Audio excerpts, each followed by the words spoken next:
All right, and we're live and we're back. Listen, testing, 1, 2, 3. There were a couple hundred people on here when we went off. That was beyond my control.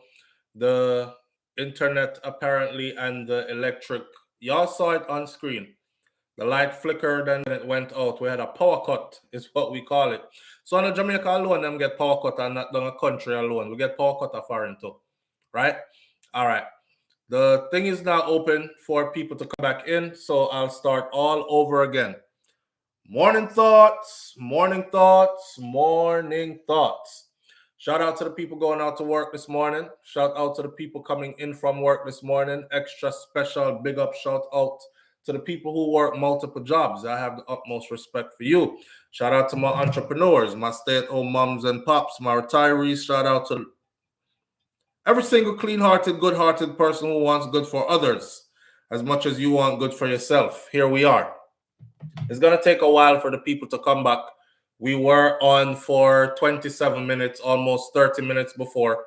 And yeah, FPL, Florida Power and Light. We need to get a name for them like how Vibes Cartel did call JPS Jamaica service. Because I've been having power cut like twice a week for like the past 3 weeks.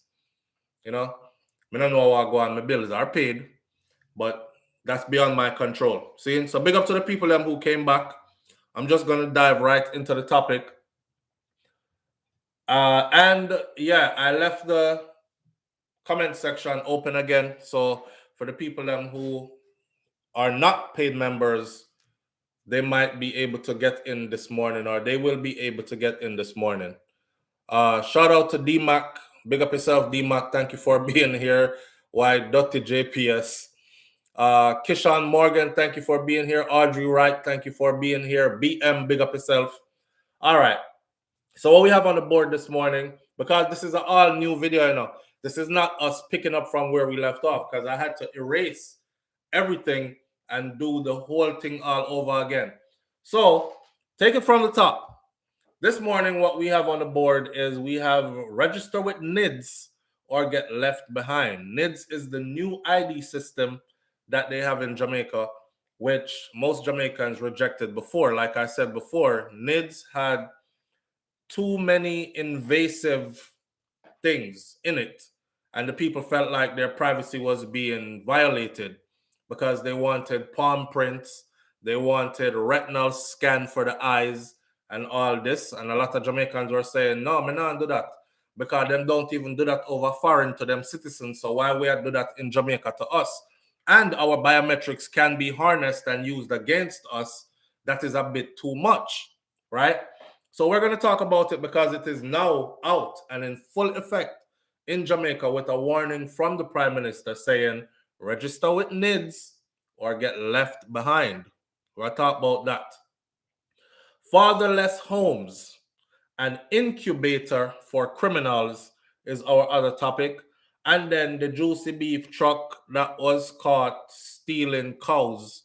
The stolen cows were in the truck when the truck was intercepted by local police. It's a fact. It's not made up. And we're going to go into that story as well, right? And yes, also I said before that I feel like I'm repeating myself because we did this part already, but because the video is completely new, I have to do it over again. All right. This part, there's a poll, and this poll is said to never be wrong. If this poll should be wrong this year or this time around, then it would be the first time in history that this poll was wrong. This poll says that if election was to be called today in Jamaica, or an early election should be called, that Andrew Holness would be Prime Minister of Jamaica again. So those of you who are talking about voting for he, she, and the old lady, it doesn't seem like you have enough power, because right now it looks like Andrew will be PM again. All right. Donna R says hello from London. They took the wind right out of my sail, man. Anyhow, let's go into the NIDS and all that. D-Max said that go on. So Prime Minister Andrew Holness is cautioning the Jamaica. I'm telling you this morning, so I'm going to do a whole heap of reading. So bear with me, because it is through the reading we're going to get all the information. If you want to know what go on with NIDS. Prime Minister Andrew Holness is cautioning that Jamaicans who decline to register with the impeding National Identification System, or the NIDS, they could find themselves left behind in this new digital landscape that we envisioned for this country. We have to remember, high-tech prisoner, all these things are coming up. We have to embrace the change and move forward with it so that we are not left behind again. An important part of being able to articulate and maneuver, move about in this digital society is to have your identity properly established and documented by the state, what he said. This verification of identity is the aim of NIDS, which the Prime Minister says is a critical part of the country's inevitable digital transformation. So we're going through a digital transformation. We have to embrace the change and move forward with it so that we are not left behind again. Once we have everyone participating in the NIDS fully, then we can increase the intensity of moving towards our digital society. Holness, the Prime Minister, was speaking Friday at a launch of the government's undocumented registration program for persons without a birth certificate. It is called Operation Birthright. And it is for the people who don't have a birth certificate or would like to locate your birth certificate. I know quite a few people who they're foreign now, who's been here for a while. Suddenly they're in a position where something is needed, some documentation of their birth certificate or something. Granny dead and gone, and Granny used to keep it under the mattress, wrap up in a scandal bag. She no there no more. Them clean out the house, them can't find the birth certificate. Now is a good time to go get it. He was speaking at this launch of this program called Operation Birthright. He said, through this $50 million initiative, the government is seeking to have more persons in possession of a birth certificate, which will enable greater participation in NIDS as one of the foundation for a digital society where persons will get access to services that are moving online. He noted that as the government moves forward towards creating a digital society, it has been rolling out its digital currency app to encourage with. He noted that the government, in moving forward towards creating a digital society, it has been rolling out its digital currency app to encourage persons to have a digital wallet, digital currency, which will make the disbursement of grants, for example, more efficient. All right. There's a lot of people out there who are saying digital currency. We see this coming. So everything is going to be digitized. Right now, some people mind gone way ahead and they're thinking next is the barcode, right? Yes, or in your forehead and all these other things. You know what that's about, right? And this is how you're going to be able to pay for things. And if you're in cahoots with the government, then you will be able to buy things. If you are in cahoots with the agenda, and if you are not, then you won't be able. So the whole talk of microchipping the people comes to mind when a lot of people hear this. So a lot of people are running away. Others are talking about bitcoins and other digital currencies like those. So it means that money doesn't have to come in the form of this physical paper that we now see, that you have had to line up in the National Stadium to go and collect that little grant that we gave during the height of the corona pandemic. He said, did they give out grants during the little money where my man did come up with the little basket and said £2 of rice and 2 tin of mackerel, and that's all they could have buy? That could have still. But anyhow, he said that we would have given you that money digitally if we were able to give you that digital wallet, meaning that we identify you as a person and we assign you an account in a digital space. That money on your phone, in the app, you can then take it and go to the store and buy whatever you want. So there would have been no need for anyone to be lining up during a pandemic where gathering is a public risk. That's his example. He pointed out that during the pandemic, it was recognized that the government's ability to provide welfare services for persons in need was hampered by the lack of a system of standardized identification. The government was therefore challenged in identifying some persons to whom the state resources were supposed to be dispersed to. So there were no proper records. So some people who was supposed to get some help never get no help. That's funny because now there's a question out there. The US gave Jamaica or Jamaican authorities a whole lot of money, and it was supposed to be money disbursed amongst Jamaicans who needed it the most during the pandemic, right? And people are asked, where did the money go? Because we never get none. But the government is silent.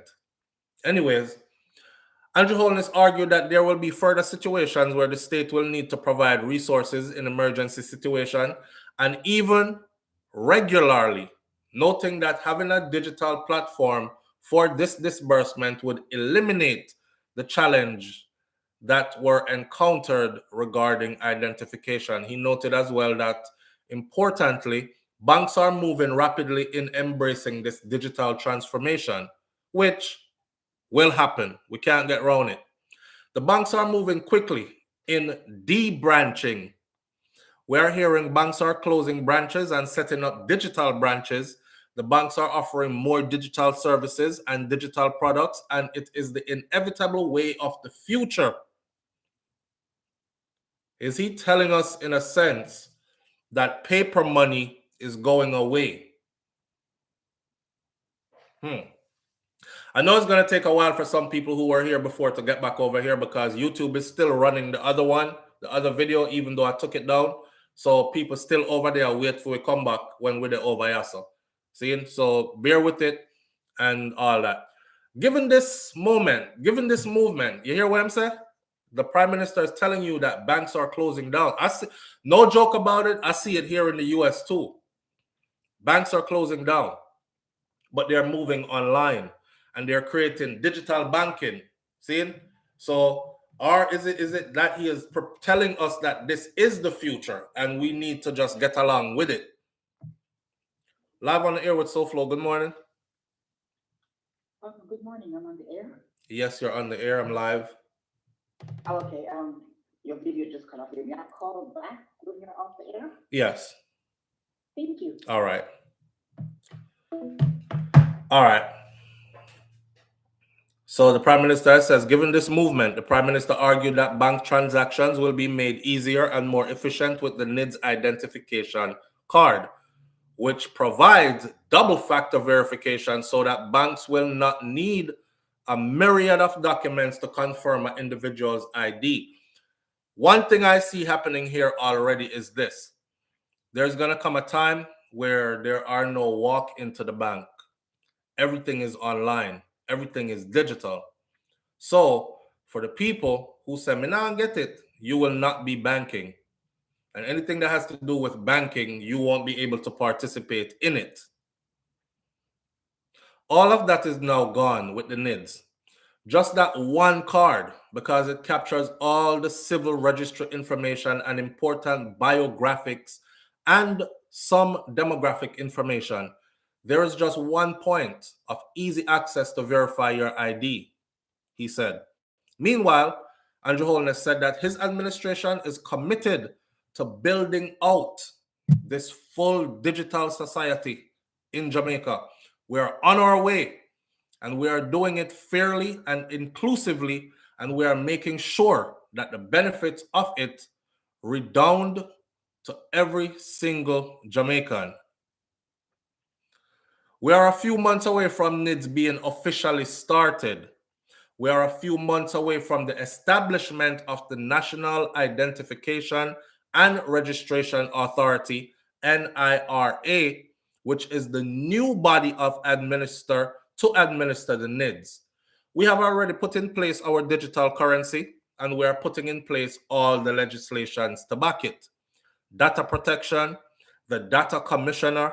All of those elements are coming together right now as we speak.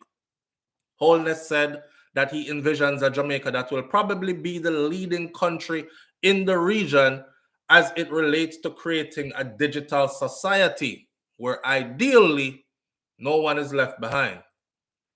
Well, we can lead in something else other than murder and femicide. So he noted, however, that there is still an estimated 200,000 Jamaicans who are undocumented that would not be able to participate in this digital revolution. The Prime Minister said that the government is aiming to reach at least 11,000 of those 200,000 through Operation Birthright. Eligible persons who are unable to afford a birth certificate will be provided with the document free of cost. Right now, you can get your birth certificate free of cost. The Prime Minister said that people who are digitally challenged will also be catered to. In that, digital coaches will be deployed to assist these individuals. They're putting a whole lot of effort into this rollout of this new digitizing everything. For persons who may not be as dexterous with telephones or just so accustomed to understanding their wealth in physical form, that they have to see the cash, the paper, physical money in order to appreciate that this is wealth, that is going to take some time to change. Because people like me want to see my money. Me no want hear you tell me about, it's like NFTs or where it's called is NFTs, where people are like, yeah, you can sell this little piece of artwork right here for $20 million. And now people run around and say, I got $20 million in my NFT account. And then I'm going to go buy this piece of digital property for $10 million and next week sell it back for $40 million. And I just made $30 million profit in my NFT. I may not understand that. I don't understand that at all, because how do you buy property, digital property, as in digital real estate? Me want to see me money, you know? So it's going to be difficult for people like me. And that's what he's saying. It's going to be difficult for those people who like to actually see their money, to understand that the money is real and they have the wealth, than it is for them to just accept, say, yeah, it's online. Just show me it in numbers on a computer screen. There it is. Good. But I must say, it is imminent. It is inevitable. In other words, we can't get away from it. It will happen. That's what it says right here. But it will not be to the exclusion of those who have difficulty. We're going to send out people to train people, to let people understand, just kind of like what they did when they were giving away the shots for the coronavirus or COVID. They had people go out on foot to educate people. So, and then more people who were scared started taking the shot and these things. You take the joke. You didn't take a joke? Did you? Yes? No? You didn't? You never take it? All right. You take it. Okay. Hear this. Required cell phone. Somebody says this is what they need to do. Require all cell phone carriers to collect NIDS for phone registration and bill payment. Right there, so you get everybody. Because everybody will carry a cell phone. Right? Professor says, Mr. Prime Minister, the biggest mistake with this NIDS thing is that it does not replace the current voter's ID. The country should have one ID. This new ID should have all the information on it, including insurance and place of employment, and what kind of ID system are you implementing where you are asking the citizens to sign up. Are you mad? It should be mandatory. All right. Cause you know enough Jamaican are gonna say, in a mandatory, me not do it. All if it's mandatory, them not do it. Unless they're forced to do it. I learn says, does this mean that the government will be phasing out non-smart banger phones? What about the many thousands of senior citizens who cannot navigate the digital landscape and When will the excessive tax on imported tablets or smartphones be removed, which is counterproductive to promoting a digital society? I don't believe so. You know why they put that big tax on, say you want to bring in a 50-inch TV or some smart tablets and these things? You know why they put that big tax on it? Because they want you to actually pay for these things in Jamaica. Buy it on the island. Spend your money in the island. Not buy it overseas and then bring it in. Because if that's the case, businesses who sell these things on the island, they're going to start to suffer. Because everybody have a cousin, auntie, uncle, mother, sister, brother, father, foreign, who they can just make a list of things and they will send them all these things. So the goal there was to deter you. So anytime you end up at customs, you see, and you pay $400 for your TV over here, and you ship it go to Jamaica and them charge you $300 to clear it. I asked rotted, so me I pay for the TV 2 times then, minus $100. That's because they want you to come to Jamaica and buy the TV there. Your family want a fridge, you're there foreign, come spend the money at Jamaica, go to Courts or go wherever TV fridge sell, buy it there. Spend the money in the country, not spend the money outside. That's the purpose of that. All right. So I don't know. I kind of agree with that myself. Although them tax there is pretty high and pretty discouraging, but I still agree with it. Some people are saying, but you get better products overseas though. Hey, fight for that in a Jamaica as well. I'm just saying, right? Will they be phasing out the banger phone? Them non-smartphones are used as banger phones, right? Flip phone, them hard for trace the flip phone. Remember, I know flip phone don't have internet service, so they're kind of hard to trace. Enough people use them as banger phone. Ricardo said that this is the beginning of government-controlled currency and the phasing out of the fiat currency, aka paper money. Pay attention. The great planner of the world are moving forward, like China, where the masses are slaves to the elite, Chinese Communist Party hierarchy. We, the so-called lower classes of people, will be servants of the elites, as Prime Minister Holness and all other leaders, whether business or political, will be servants to the great white planners. And anyone who goes against the New World Order will be punished or cancelled, and free men will become all enslaved. Not again with this buffering thing. Somebody says buffering. I don't know if it's mine. I don't get no notification. So do you think that that's what it is? Are that go on?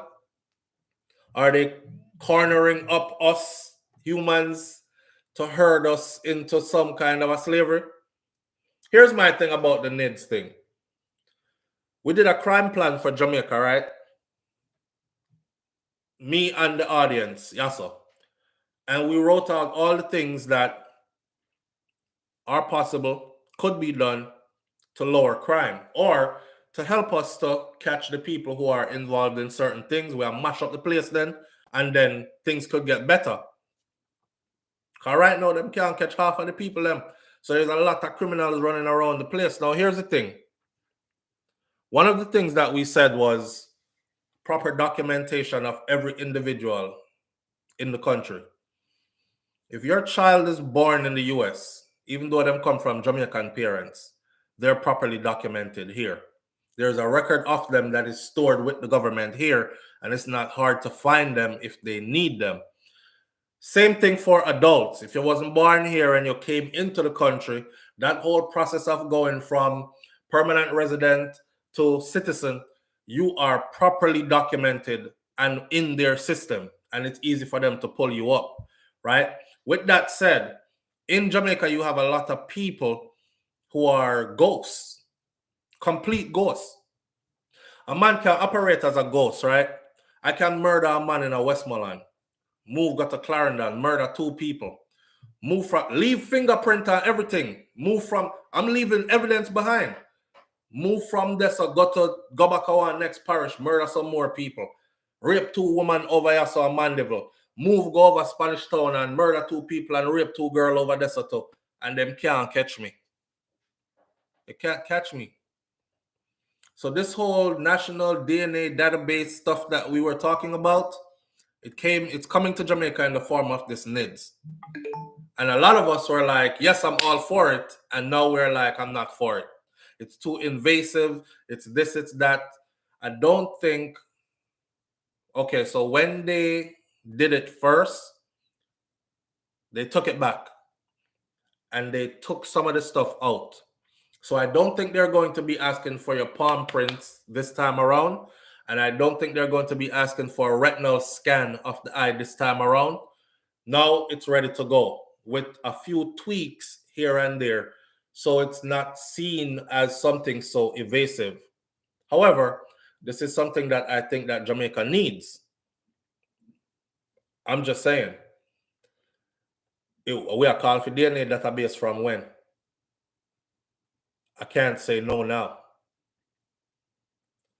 If people would ever know how shitty the security is on a US social security number, yet it started early, which makes it creditable. I don't know. DMAC, would it be hard for them to find you now? Right now, 4 million easier to count than 8 million people. BM says you need to cater for all citizens' financial conditions. And not again with this buffering thing. Okay, somebody worry about the buffering. Digital thieving. Just give me your right hand, granny. Don't worry about no chip. Hey, it's resistance is futile.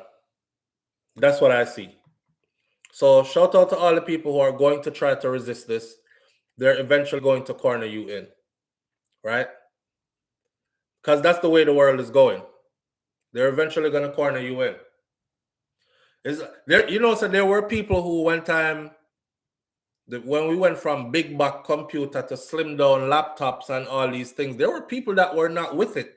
There were people that were saying this thing is letting off too much radiation and it's gonna be cancerous. There are people that are still afraid of microwaves to this day, so they don't keep them inside of them house and these kind of things, you know. But the world didn't stop because you are afraid of new technology. The world didn't stop changing in the direction that them want the world to change in.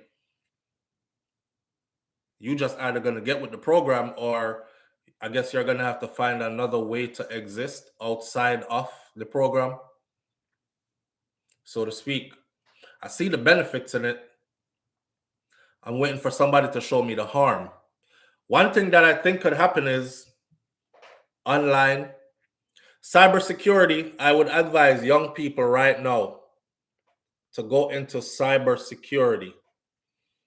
My uncle told me when I was coming up, I was very young, he said, study computers. The future is computers.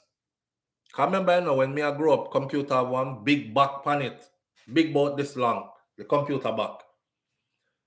And I couldn't see it being any different. I couldn't foresee laptop and smartphone and all these things. And if I had listened to him, I would be in the computer world on a whole nother level now. So I would advise young people right now to go into cybersecurity, because everybody is going to be forced to be online. That means that crimes are going to increase online. There will be people that's trying to thief your whole identity. You will be operating in multiple places across the globe, places you've never been. People are going to be hacking into bank accounts and wiping out people's savings. I see all that stuff happening. So if you're in the field of cybersecurity, that'll be your job, to take care of that, to make sure that none of that happens to the people online. And if they're moving everybody and everything online, you can see already that that's going to be a booming business. Matter of fact, that's what my son is doing right now. He is doing cybersecurity. That's Tafari, the one that does music. He is right now in school for cybersecurity. It's a good look, and it's a good look for moving into the future. Yeah, I think you're gonna either have to just get on board or get ran over, but they're not gonna stop or change for us. That's all. Are there no great black planners? Are black people not capable of great planning? I don't know why somebody asked that, but we're capable of great. Let me answer it. We're capable of great planning, but we're capable of great planning against our own. That's what we're capable of. And because of that matter right there, it seems like we need to be under somebody else's rulership all the damn time. Remember the study that shows that black people created way more in slavery and coming out of slavery than now when they are free and more free than ever before. All the great inventions. See, every year we have Black History Month, right? And we're going to this, oh, this was created by black people. This was created by black people. This, look at the era in which all these things were created, and then ask yourself, what did new generation create? What did new generation create? We have become consumers. So we consume everything them create and give it, sell we, and we walk out with soul case and pay them for the things they create. So what have we created, really? Human 2.0. We need to know where we would go to register, though. Somebody said, I don't think it's hard. I'm sure you can just Google that if you're in Jamaica, and it will tell you where to go to register for your NIDS. Probably the same ID office. The Prime Minister said in the information I just read that a new entity will be rolling out the NIDS. And that entity is being put in place right now. It's already formed, but they're going to roll that out first and they will be in charge. I'm guessing they're going to take the place of your local ID spot or whatever.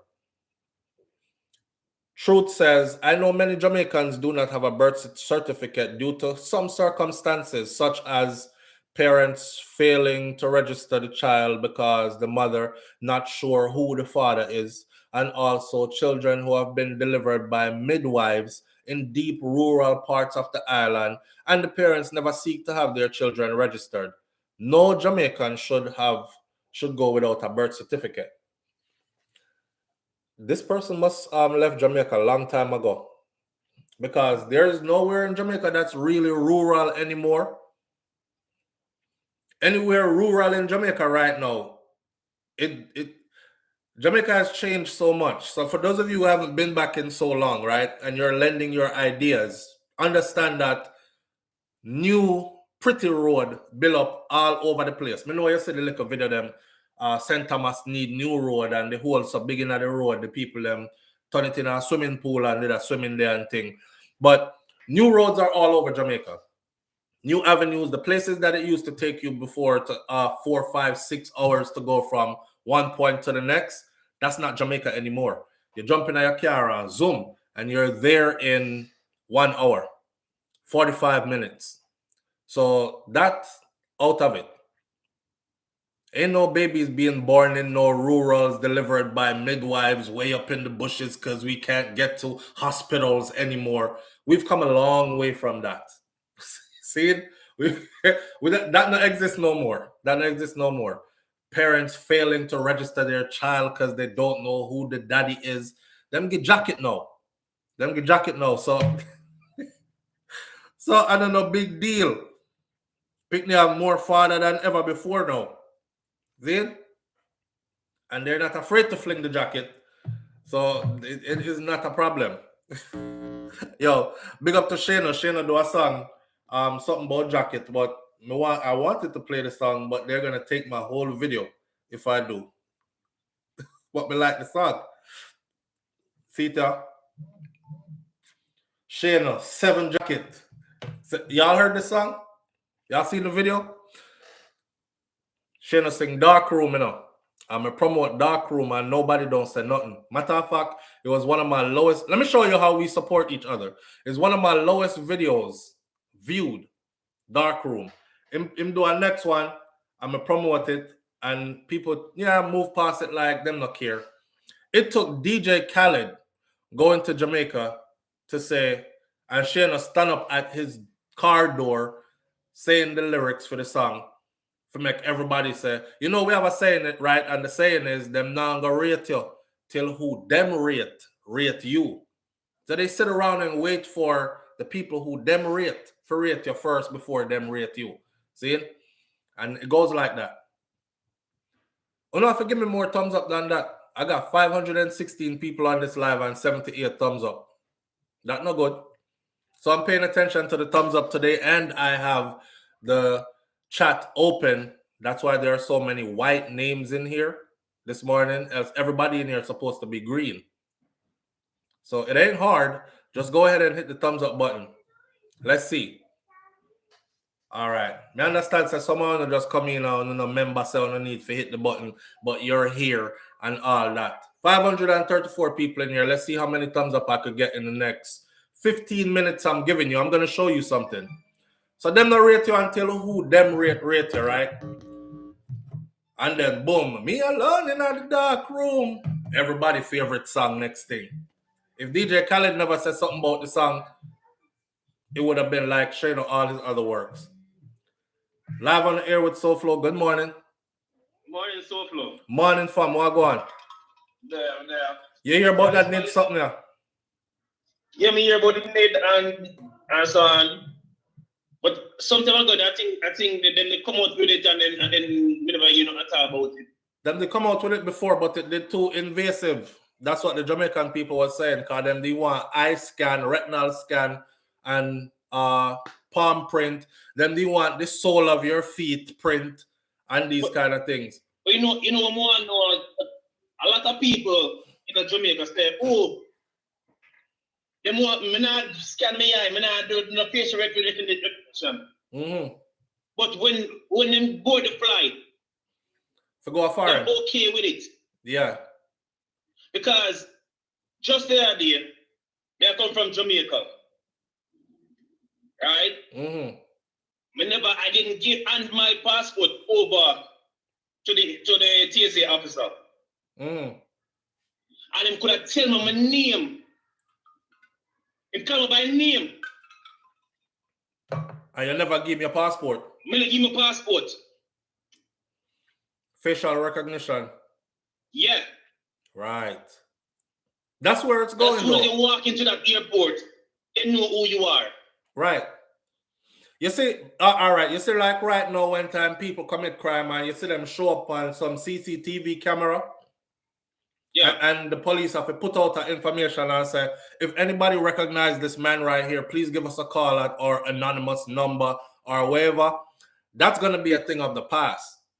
Once you're out in public space, your information is going to be running digital. So them can match your face to where you were born, when you came here to this location, and they can determine then. I remember the movie Will Smith, Enemy of the State. Mm-hmm. That is where we are heading.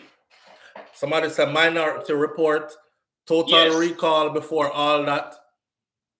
Mm-hmm. Mm-hmm. So basically, where technology is going, it's like a digital footprint. You're gonna have over the internet, basically, where you can't hide. Mm-hmm. Because as soon as you step out in public space, right? Soon as you step out in the public, they can't put it in your house. But as soon as you step out in public space, So you see, one time I was calling for like CCTVs everywhere in Jamaica with central monitoring point. I guarantee you that that's going to be a part of the future. That in the UK, that's already how it is. They're going to shoot them down. Them can't shoot them down, friend. Listen, technology is so advanced, brother. Yeah, but technology is so advanced now that you don't even know where the camera is. And that's enough. Like just the other night, there's someone down in the 329. I don't know Grand side. Right? I was there with talking to a customer. Mm-hmm. And all of a sudden I hear a zzz. I said, wait, how about that? And I said, no, it's a plane.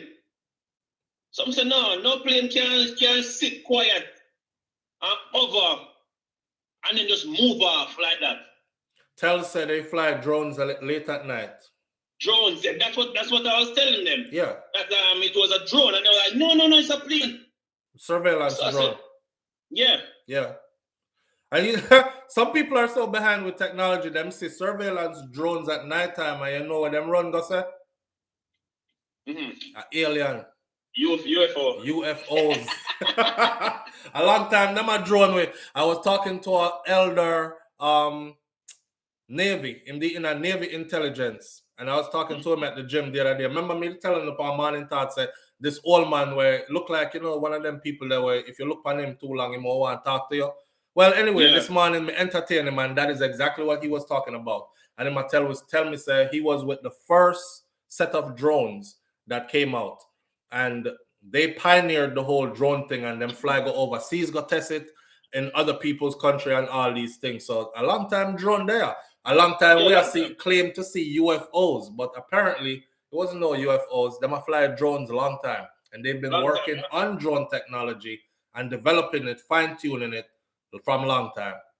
Because right now, you have to get a license to really fly a drone. Yes, my friend, I buy my drone. You know, I buy my drone and carry it go Jamaica. I buy the drone, carry it go Jamaica. I try to fly the drone, let go, get her from me. But Jamaica, me plan for it because, look, check it. I was thinking, okay, so vlogging videos on SouFLoTV or even the intro part of any video, it would be nice to have like some drone footage, and some music set behind it. And then everything changed. They started saying that you need licensing to fly the drone, or especially if you're going to fly a drone and then use the video in a commercial space, which is like YouTube or anywhere else, you need licensing. And me now, with this platform, I would need to go get a professional license to fly a drone. So most... Well, look at it this way now, that's a new business too, because... Yeah, new business. You can fly a drone for people. Yeah. Yeah. And do aerial photography for real estate and all these. Somebody out there needs to hear this. Yes. That we do insurance adjusting. And you get, for me, I know I climb a 2-story, 3-story building. Right. Right? I have a drone license, fly a drone and take my photos and use those. So you have a drone and you have your license? No, I don't have a license, but I have a drone. Okay. Yeah, once you're using those commercially though, even YouTube had to get on board. So if I put up a video right now and the video have a drone footage in it, YouTube will freeze that video until I can verify where I got that drone footage from. Oh. Right. And if they can pinpoint the location and say, hey, this is in the US, this is in somewhere in Florida, this is so-and-so geographical point, then you don't have your license for it, they take down your whole video.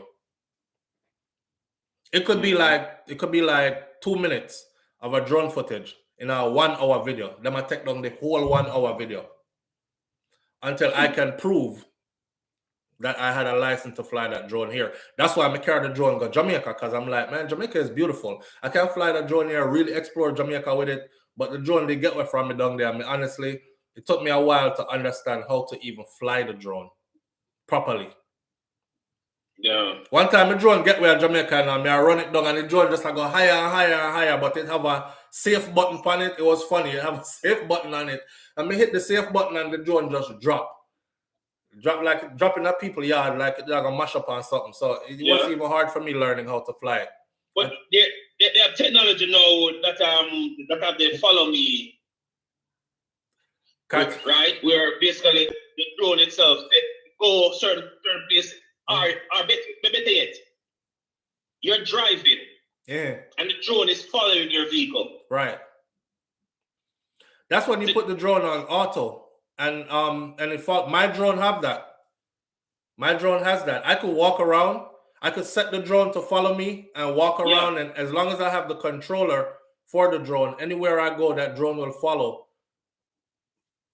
Yeah. But like I said, me, I don't know tech savvy person. See, my kids came here and they learned how to fly the drone and carry it up. That kind of remind me of my granny when me give her the smartphone, you know. She what this? yeah, with her shakes, she press and hang up on people every time. Never try to call her. So yeah, we are age out and don't even know it, my friend. Cause my kids were able to do the drone, but I wasn't.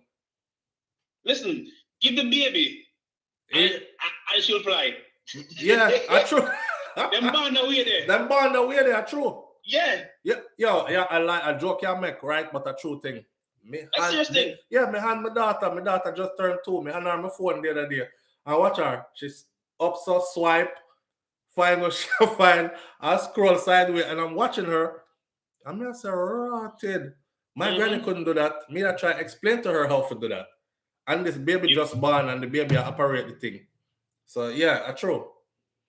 But at the same thing, Andrew said though, because there are a lot of people in Jamaica who won't be, because they're not tech savvy kind of people with this whole online banking thing and the NIDS something. So they have to go roll out some training for the people then. You know? All right, sometime ago, me hear about somebody talk, and they said the banking system that the Cayman Island has, the offer was made to Jamaica first. What Jamaica turn it down? What's specific about the banking system when them have? It's all digital? Well, it's something similar to the European technology that they're using there over there. Right. So with the system that Jamaica has now, it's limited, and with technology, Jamaica really needs to really embrace this. Yeah, because it's inevitable, my friend. It's the way of the world. You see, Miss Harris gave Jamaica money to create this school to basically train their people, right? So then if you utilize it, train people because guess what? The technology is coming, and there's not at all they can do to stop it. Right. And that Andrew said, and he is right. He is right. As a person who did some time in the military and stuff, I actually do understand now that the world is moving at a certain pace into a different realm, and you either get with it or get left behind. Yeah, Jetson, flying car, and these things. Yeah, either get with it or get left behind. You remember the Flintstones? And the Jetsons? We're moving from Flintstone to Jetsons now. Facts. Good analogy too. You understand? So technology, it's going to cut. Look, even fast food over here. Wait there. Telsa, that's why we need to invest in crypto. But I'm so afraid of crypto, man. I don't understand it. I don't understand it, and anything me not understand, me kind of afraid of it, especially where money is concerned. About 3 course my pay for, you know. I'm not fishing on them, you know. For understand crypto. Yeah. Me and you, me watch extensive video tutelage and can't learn a thing. Yeah. I come out more confused than I went. NFT and crypto. Nobody with the NFT neither. I come out more confused. I say, Bujo put up NFT is the future and this, and then a little dread son and them say that I got sell for like 50,000. And I say, rotted, me I forget into this stuff. So I went and did a tutoring on it. I come out more confused than me going. But here again, my 14-year-old, who was 13 at the time while I was going through those courses, him can give a whole class on NFTs and crypto. They teach it in high school, in some high school over here. Yeah. Him can give a whole class by NFT and crypto. I don't know if him understand it for real or him just talk like him understand it. But I know I don't understand it. So me can't tell if him understand it. So me not do nothing with it. It is really hard to know. It's confusing. Yeah, it's confusing. The little that I've learned. Yeah, different types. Right, because there are some kittens thing where you basically buy a kitten, a digital kitten. No matter with the brother. Cause you say kitten and all me I think about a puss. So me don't from you say kitten me I think puss and my mind stuck there something. That is what it is. Cat, meow. Yeah. Why? Like, right? Yeah. It's like you can buy a purebred. And you can buy a pair, and then that pair basically breeds. And you can sell the kittens. Yes, that's stuff. Yeah. So for people who don't want the wait there. So you sell digital puss. Digital puss.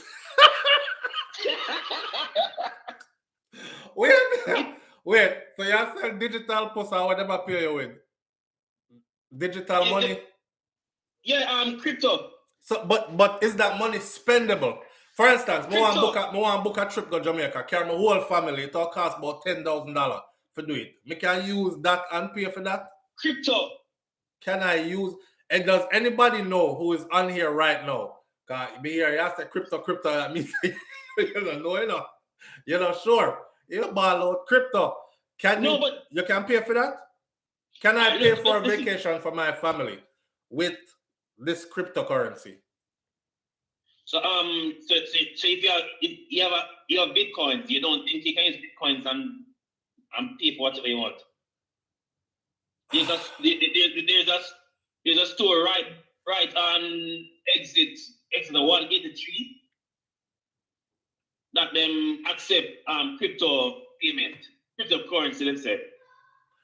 Okay, so I don't know no travel agency will accept it, and I don't know. I know I can't go to American airline and because they don't accept, you can't pay for your thing. I don't know no hotels in Jamaica. If I go stay a hotel or Airbnb, I don't know. It's all right. Listen, SouFLo. You see with crypto, it can't be traced, right? So it's until when they actually regulate wait. It can't be traced. Me want my money traceable though. That is it. But the thing about it is, with crypto, you have to basically have storage device with security with a lockdown, because if anybody get access to it, then take it. You know, you not see back. Ross. Okay, that's not good. And that is that's the reason why it is not as popular with the governments and so on yet. Right. Because Dagger 876 says cutting out the middleman, which that was given in the tutorial class that I went to. They must say, for instance, right, you have a house for sale, right? I'm in real estate purchasing. All I have to do, me not have to bother go through no bank, forget no this and no this kind of paperwork drawn up and all that. It could be straight from me to you. You say it's this much for it, me shoot you that much money, I now own that property, that kind of stuff. So really cutting out the middleman, which sounds good in theory. But theory is sometimes hard to understand, you know. Here, Beast Boy know about that 12 phase password. See, all that too much. A 12 phase password. Like a lady a few maybe about a year ago. She had Bitcoins, and she forget the password. She didn't have no access to that money. She had to get a hacker. She got thief back her money. Yeah, it was a father and son where them basically cracked the code to get to the crypto. What I want to know is this.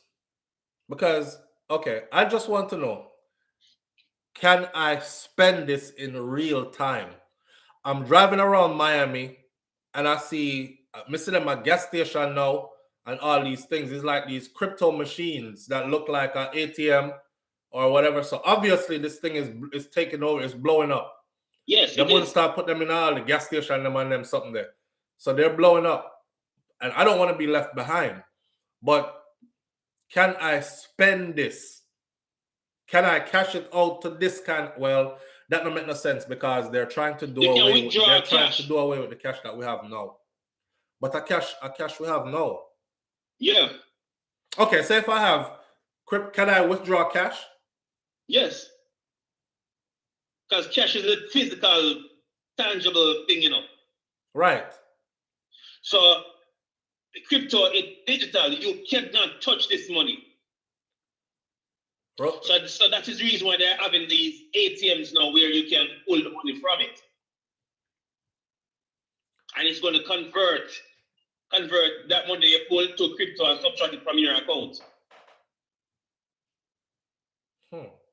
I might dibble and dabble into this. I'm not into this. I'm not one of them that's going to tell people about, yes, I'm into this and you should get into it too. I make somebody go lose them life savings. I don't understand it, but I will try to understand it. That's how the world will go. You want a cheap course? Brother, now you tell me, say you do the course that you come out confused too.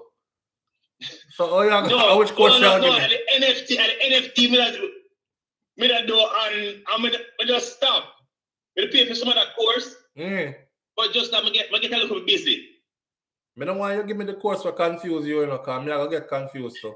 All right, 2 hours confused, I can't help each other. Me over there, cost you, because I lose my little money.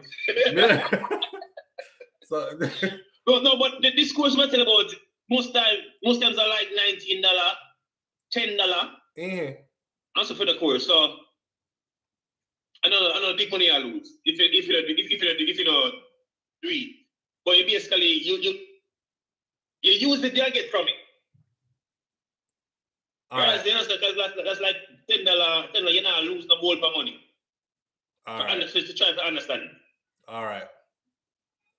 Yeah, man. Udemy.com. What? Udemy. UDEMY. UDEMY.com. Yes. And then what? That's a good place to go to learn. To learn anything, just about anything you want to learn. UDEMY.com. All right. I'll do it to I'll tell you. When I'm doing my cybersecurity class, I use their courses to bring me up to speed. D-Max says Udemy Academy. Yeah. Okay, I'll look it up. I have udemy.com, so I'll find it. Yeah, that's udemy.com. That's the website.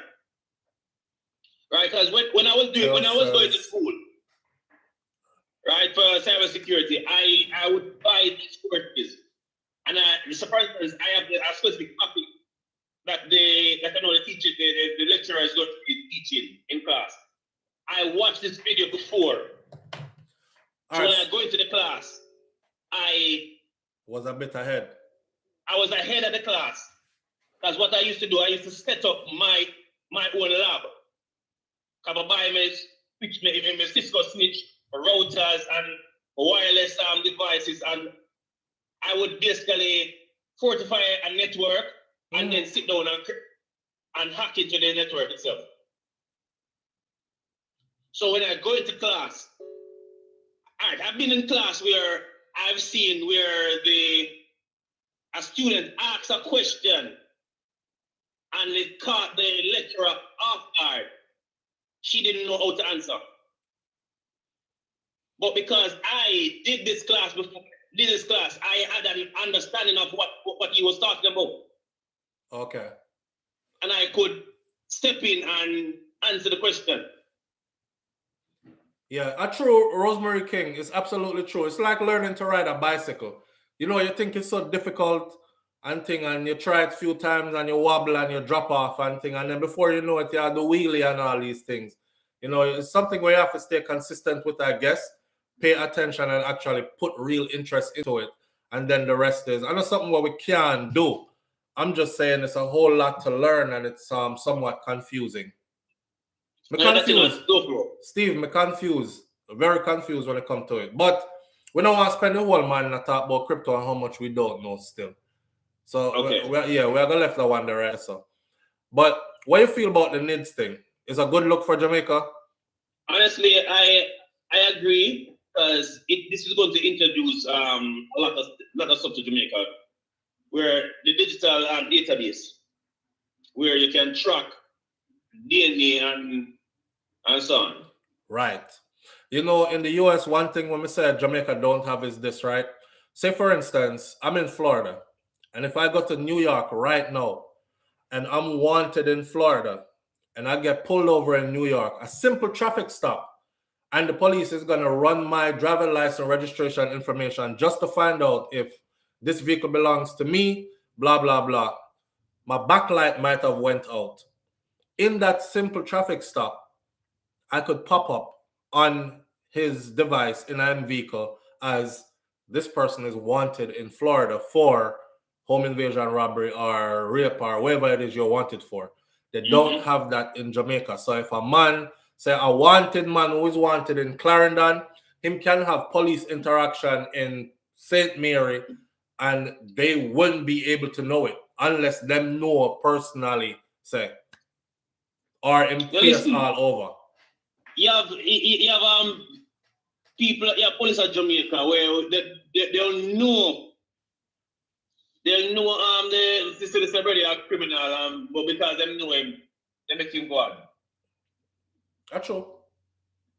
That's true. Yeah, but that's a corruption too. Yeah, corruption. Yeah. So that's the order of the day. So you basically have to weed out corruption within law enforcement. Corruption. But you can't weed out corruption at the bottom, you know. It have to come you have from to the top. fix the head of the stream. Yes.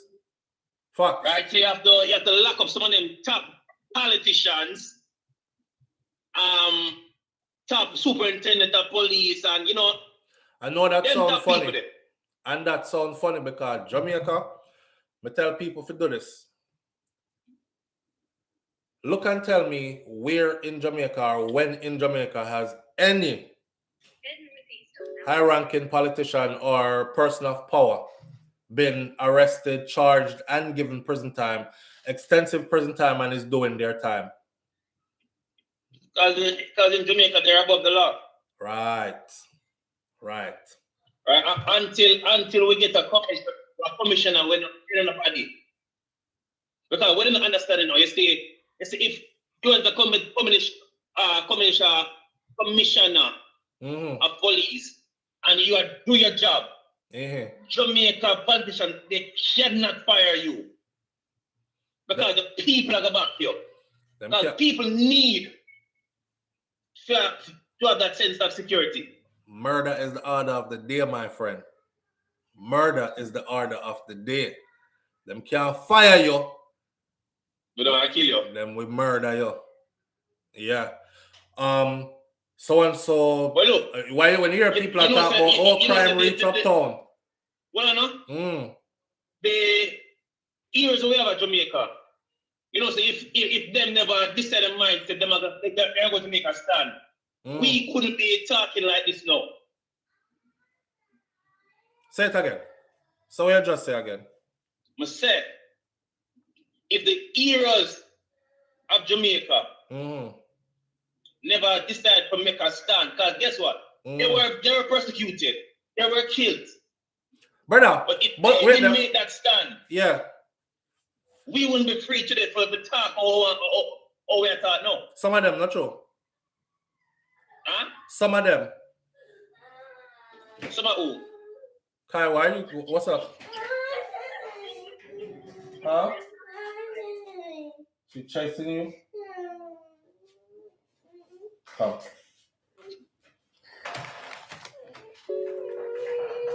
Hush. Inside mother chase him. All right, here we are. We could cut that off. Give me a 5 minute, a 2 minute break there. Let me situate Kai. Y'all know how I do already. All right, brother. Yeah. Come, Papa. What do you want?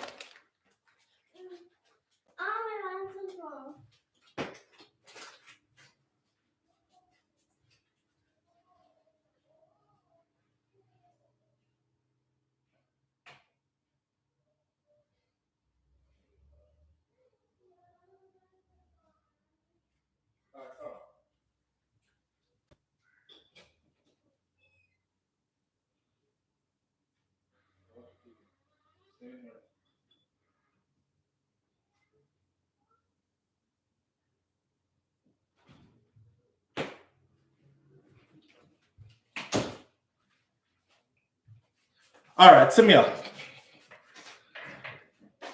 That is why the microchip age help weed out petty emotions and split justice. Petty emotions. Anything I tap into emotion, me no have no part of it. You know, I saw this movie where they were supposed, you know, enough. A lot of the things that are happening now, technology-wise, they showed us in movies before, right? It was like warning us and softening up the public to what was coming. See, there was a movie. I don't know if you know the movie where every human being that's born around a certain time, they will put a device in them. This device will communicate with a database, a bigger bank then. So if you're thinking crime, them come lock you up or them put you under special surveillance. So in essence, then them can track your thought process. And this is a way that they're saying that they could prevent crime before it happened. You're there, you're yard, and you're hungry, and you say to yourself, so, boy, I don't have no money, you know, but I know a brethren me can get a gun from. And I know a next brethren will have a gun already. And me and him can go rob the grocery store down there. So all this information, your complete thought process is scripted, transferred to them. And them just come pick up people and they were locking people up based on their thought process. See, in order to do something, you have to think it. So if we can stop you from thinking crime, then you won't be doing crime. And they're actually working on making that possible. The world is going to become a weird place. Me and you might not be around when them get to that level of it. It's called Minority Report. Floyd Gordon says it's called Minority Report. Yeah, it's a real movie though. The Minority Report. That me think I gonna happen. Anyhow, enough of that NIDS something here and all this. Let's move on to the Juici beef thing. So, Juici beef truck used to steal cows. I found very interesting. Here is the Gleaner, and the Gleaner says that stolen cows were recovered in St. Anne and 3 men are now in custody. When the story first broke, it says that one Juici beef truck was found loaded with cows, livestock, and those cows were reported stolen. I said, nah, Juici beef a thief cow, but it can't be Juici beef thieving cow. Juici beef is a huge entity.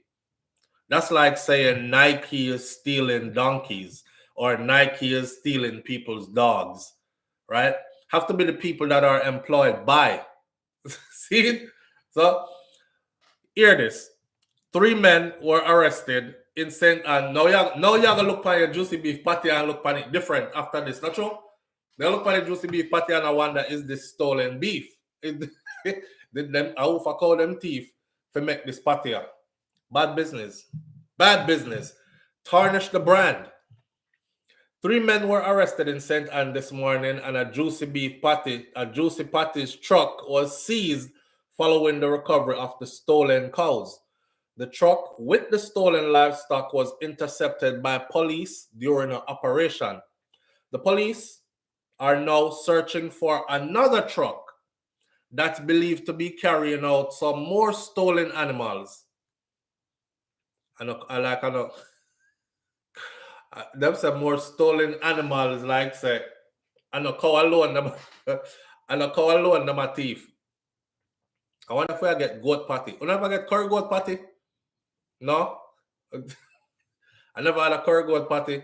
I know them have chicken patty. So the police are now searching for another truck that is believed to be carrying more stolen animals. The police report that the information was received around 10 o'clock this morning that bridal thieves had reportedly stolen about 15 cows. I don't know, 1 and 2 cows. 15 cows between Alexandria and Cave Valley in the parish overnight. An operation was then set up, and the one truck carrying 6 cows was stopped. 15 cows reported stolen.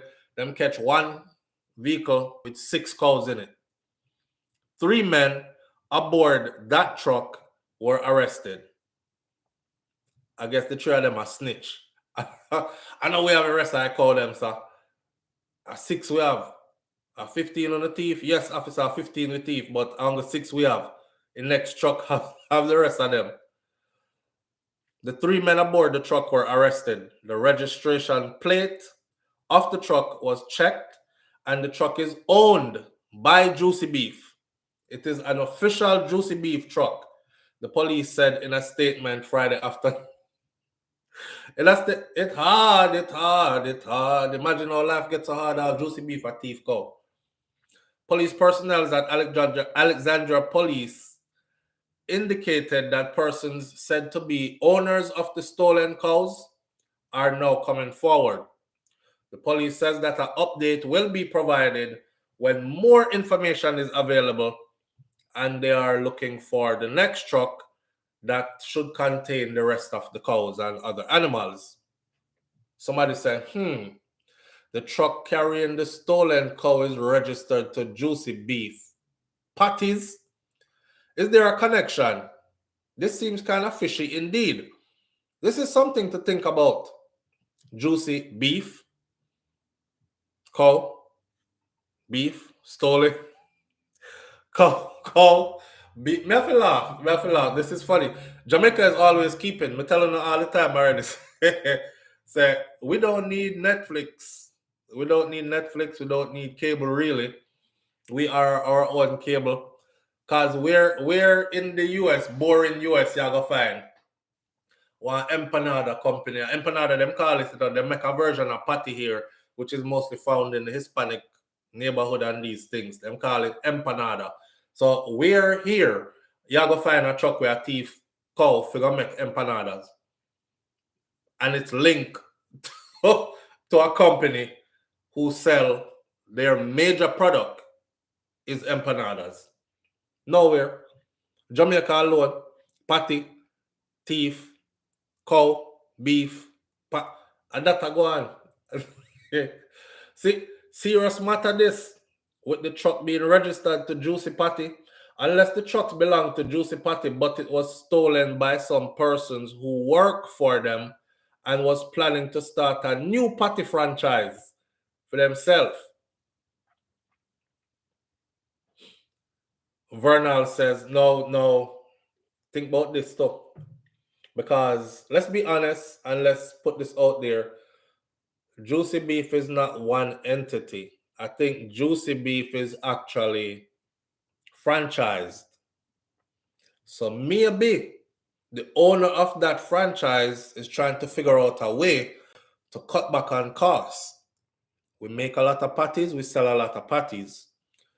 But if we want to make a big profit, how about we get the beef for free? That way, everything we sell is all profit. Kind of like running a thrift store. That's a good business to get into. Selling second-hand things.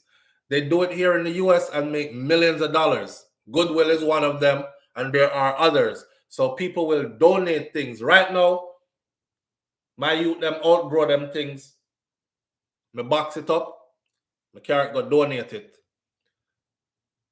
They take all the stuff you donate, them clean it up, them put a price tag on it, and them sell it back. They got everything for free. So even if them sell it back for $1, they just made a profit, right? Nowadays, when you go in at the store, them sell it shots of $5.99. Them get bright now because back in the day, when you go to them second-hand place, you could get all a pair of shots for like $2.50. Now it gone up to price double now. So they're really making a whole lot of money. So I wonder if the person who own a certain franchise Say, listen, if you don't get catch, don't call my name. Me don't know about this. Or maybe him give them money for go buy a cow and them decide the boy this can go any kind of way. Maybe him give them money for go buy a cow and them take the cow money, pocket it, and go thief somebody cow now for carrot go a juicy carrot go a juicy beef. Go you see how the cow look happy to see its owner in the video? Yeah, because the cow no say it was going into a party. The cow no say it was going into a party. The cow no know what the owner have planned for it, because the owner treat the cow them good. And him come every day, him give them wash out, him fix them up, him move them, carry them go which part, higher grass, the for graze pan. You know, them no know say I slaughter them, I go slaughter them too. But when them see that truck they pull up, a Jamaican call them, them probably intelligent. We're not dummy, I will call them intelligent. So when them see Juici beef truck pull up, they call them start talk to each other. Ross, you go up on the truck, but we can't run. You know, see them catch Benji already. Benji, you're a man, Simone. You go with him? I'm going anywhere Benji goes. All right, I guess the whole away I go then. And then pile them up on the truck. The truck, they pour call them a ball. So yeah, them happy when them see them owner. In a one party he was going. Vernal says, wow, truck owned by Juici Beef. I expect more arrests forthwith. And in the meantime, we're talking about food security here, and the farmers can't get a break. I am not going to say what I really want to say about a certain justice for these barefaced, wicked thieves. Some people are going to say, nobody never dead. Them not kill nobody. Them thief call them a material thing, we can replace them. You know what I mean? Say that too, you know. If you see me out the road and you rob me, just rob me, please. Nobody rob me and kill me. Rob me and left me so you can rob me again if you see me again. All right? Although anybody who rob me, they would be practicing robbery. But them not get nothing because I don't walk with that thing. I don't walk with nothing. But yeah, I mean, it's rough because it takes a lot. Farming is a rough life. Someone make it look joyful and easy, but it's a rough life. So when you thief from a farmer, you know, a farmer plant all him sugar cane them or plant him yam and him. All right, my grandfather plant yam. And then Monday, you know, Clarendon, the Monday diligently. Them one step shy of brush off every leaf on the yam something and polish them up.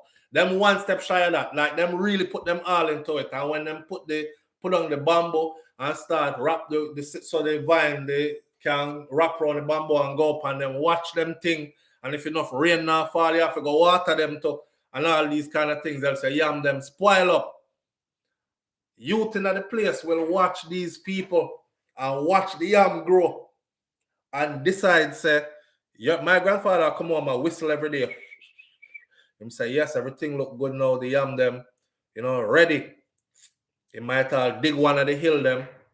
Yam expert, you know. Dig one of the hill them. You have to dig properly, else you will bust up the yam in the ground and pile it up and pull up all a piece of yam where stay so. I have like 5 different big pieces on it and him just take off piece and say, that for dinner today. Rest the rest back down in the ground, cover it back and everything. And it continue just like that to grow. Man see him do that and say the yam them ready. Him go back next morning, him yam feel bare hole. Whole heap of hole out there. The youth that did that to my grandfather. My grandfather let out a ball the morning. And it wasn't a ball like he was crying because them catch the youth. The man sharpen him cutlass and go out a Christiana, a market. And when him go out there, the youth have yam spread out and set up stall and have him scale like a his yam and I sell yam. Them hold him and beat him, you see. Them all cut the yam and rub in the yam in their mouth. If you know nothing about yam scratch, right? When you raw. Then hold him and beat him and cut the yam and rub it up on his mouth and bust his mouth and all kind of something. Boy, it's rough. It's rough. Anybody who come from a farming community know that. So anytime them thief from farmers, me can't really condone that still. Glad said nobody wasn't killed, because that's our story all the time. Killy. Somebody get robbed, them get shot too. Them dead. I mean, I said, just rob the people them if you're going to rob them, brother. Don't have to kill them. Left them so you can't rob them again. Another time. Sounds funny, but that's how the thing go. I am Mel. Couldn't be the other way around. Doing farming growing up, it was like nightmare for me. Dean Cole said. Boy, I grew up in it too. It's actually fun for me because they never make me do none of the work. The most work me do, I grew up in Jamaica, there was carry water upon my head. And we used to have fun. Because we did little. I was so small. I run up and down the hill and we skate pan with body go down the hill. I'll skate pan your body go down some dry dirt hill and on the way if we go get water. We are going to people place, go pick out them star apple, rose apple, the inner season, mango, anything we grow. So you eat a piece of, you eat a mango, go down the hill, you come up the hill, you have your bucket on your head, so you put on your bucket, you see something else what you want, fruits and vegetables in abundance. Me never have to do no work. And then we had chickens, and I had to pick up eggs. That's it. Get the big tray of them. I think the tray hold 32 or 36. And you go into the chicken house and fill up the tray. And we used to have to clean them off with warm water, clean off them and set them good, and then get ready for school. Those were my duties growing up. So I never do swing no machete or no hoe. I wasn't big enough to do any of that by the time we left Jamaica. Rare bit of good news. Do the three men work for Juici Beef or are they related entities? Also, where was the truck going? Somebody said this is not looking good for Juici Beef. The funny thing is, no one has answered this question. Do the three men who were caught actually work for Juici Beef? And where was that truck heading? Nobody now answer. Me say, hey. Now, hear me out.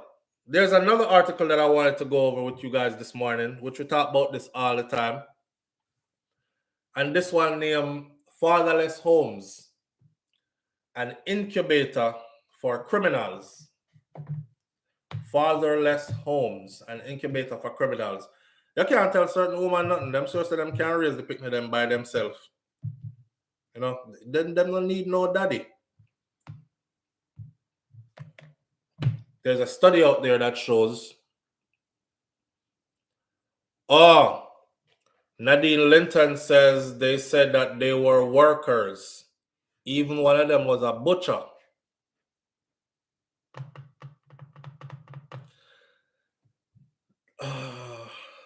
That kind of sum it up right there. Kataja Empress says some of us have to make the best out of our circumstances until we can do better. I agree with that. I agree with that. Especially when somebody gave you messed up circumstances, you come born in a certain situation. You know, y'all heard the song by Shano? It's called 7 Jacket. You don't need to go listen to that song there. And there's a video that comes with it. 7 Jacket. Let me do some justice to it. Now, only because we're live, I'm going to play it here.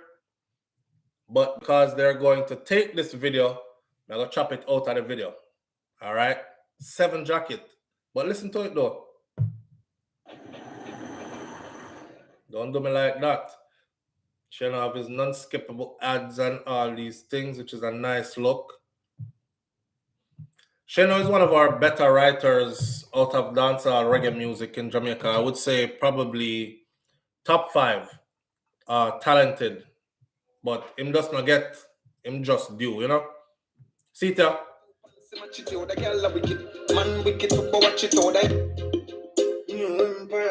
Listen, you know, listen.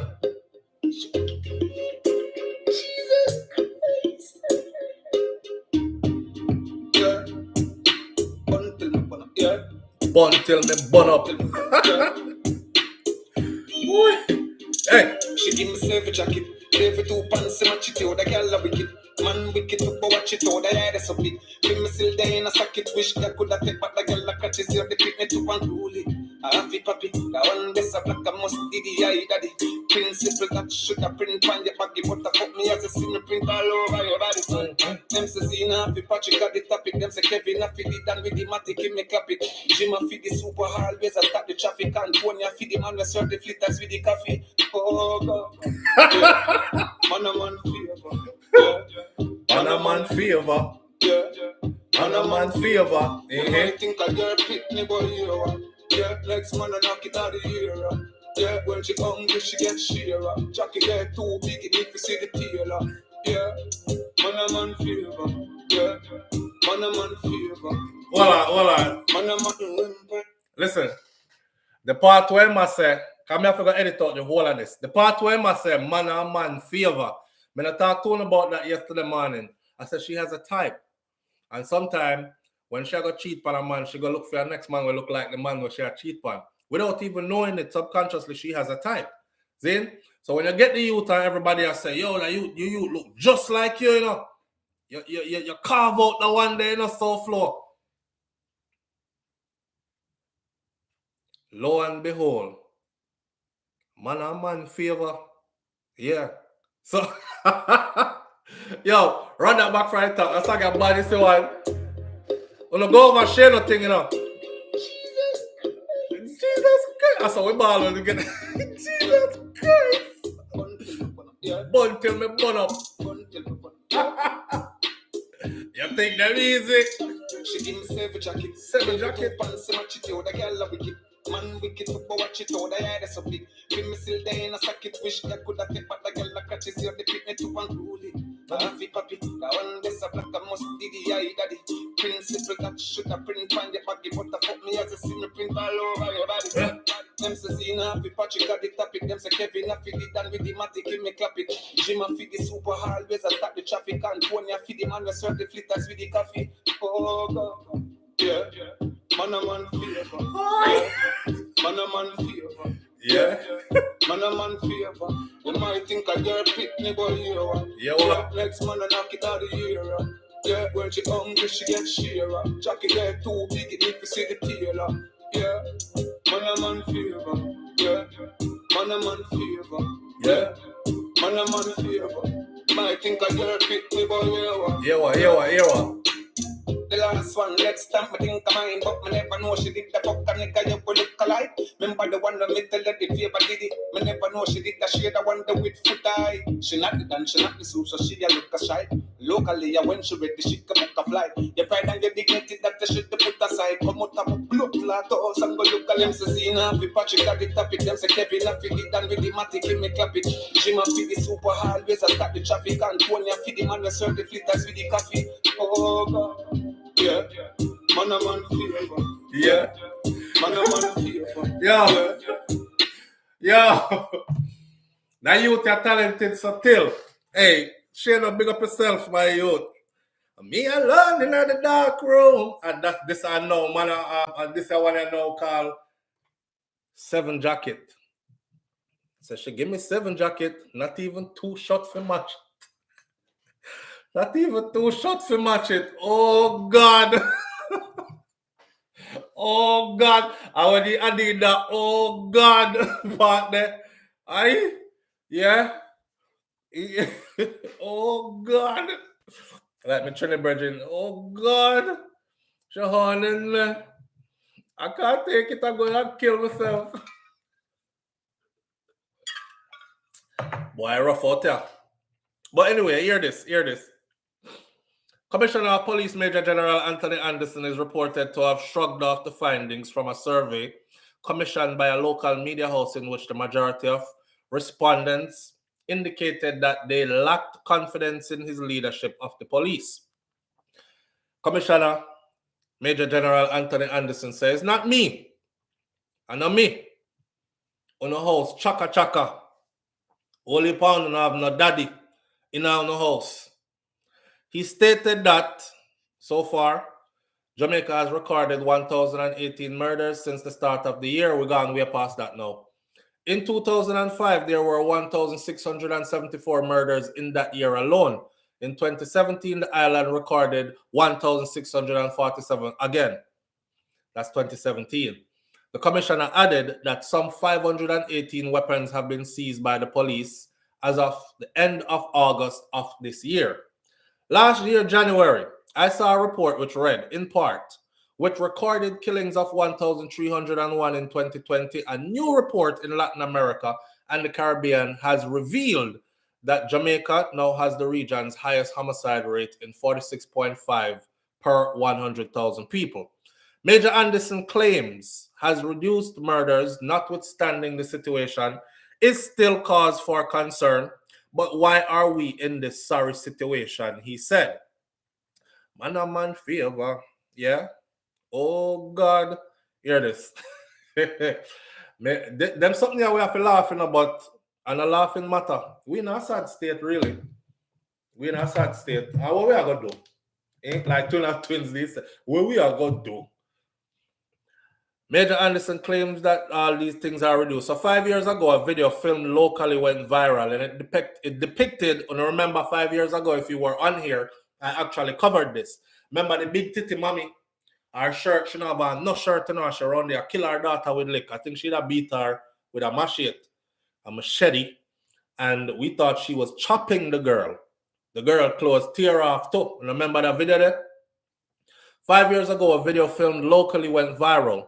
It depicted a half-naked mother delivering brutal public beating using a cutlass to her equally scantily clad daughter. Before completing my article, Beating the Pain Away, I interviewed some mothers in the same socioeconomic group.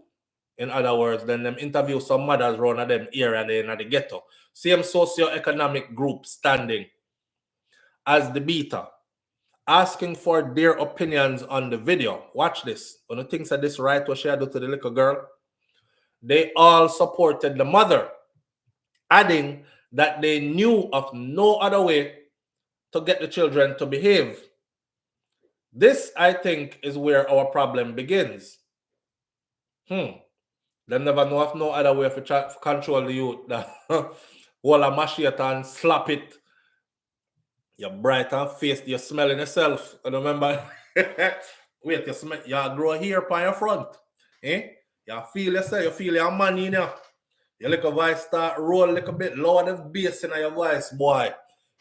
You think your money in you.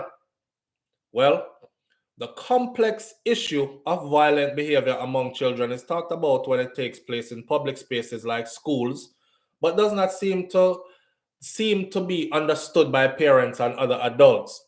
There was a time when punishment by a teacher would ensure a second dose when the child get home. We never used to want to get beaten at school because when them tell the people at your home, you used to go and go catch what we call a ass whipping, right?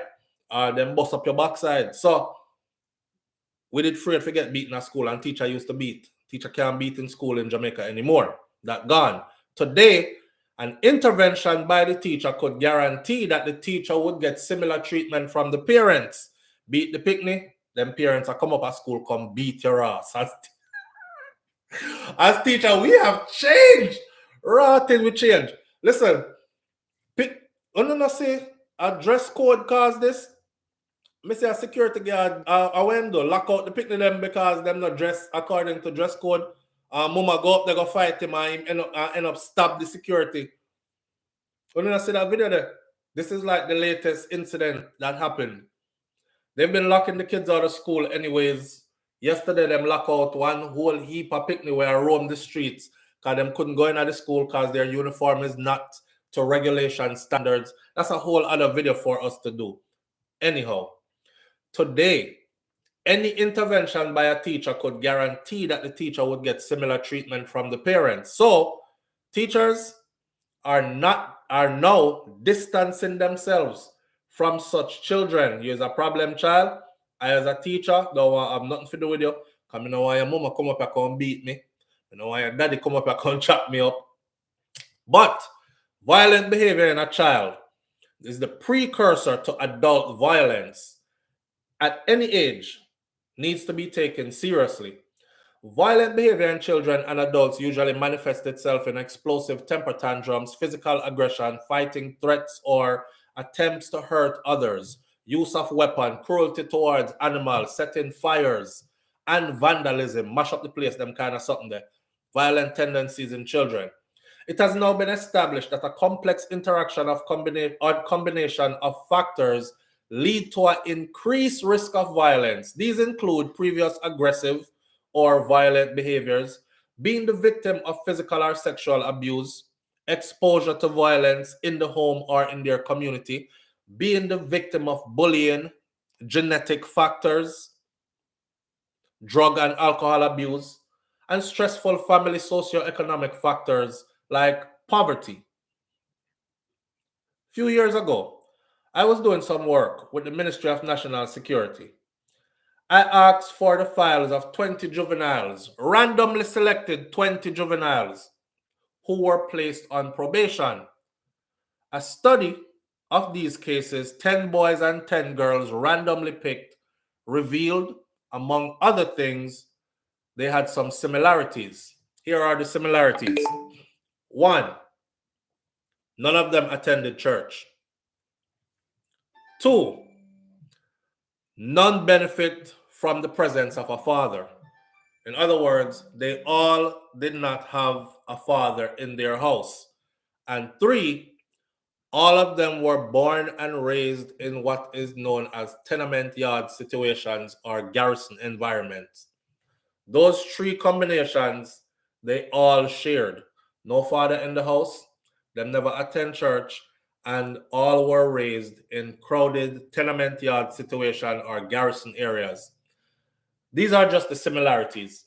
Now, as a former Sunday school teacher, I mentioned their non-attendance, not because of opportunities or going to heaven, but because the lessons generally taught at Sunday school involves love, tolerance, forgiveness, and peaceful resolution of conflict.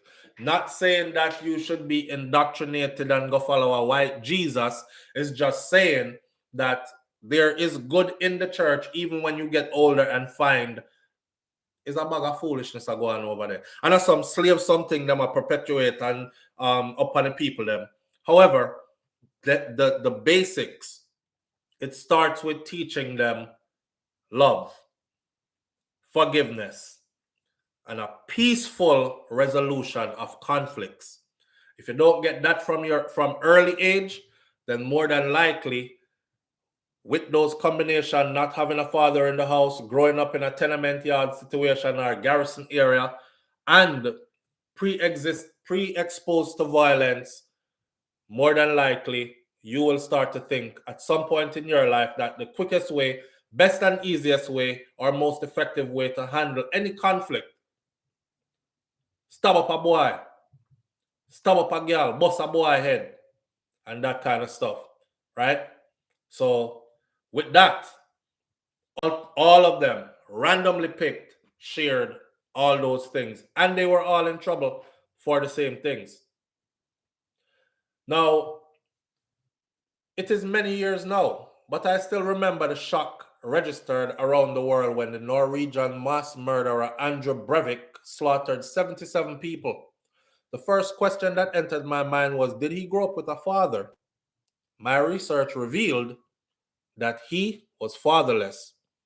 Growing up without a father figure has a profound effect on boys that last all the way into manhood.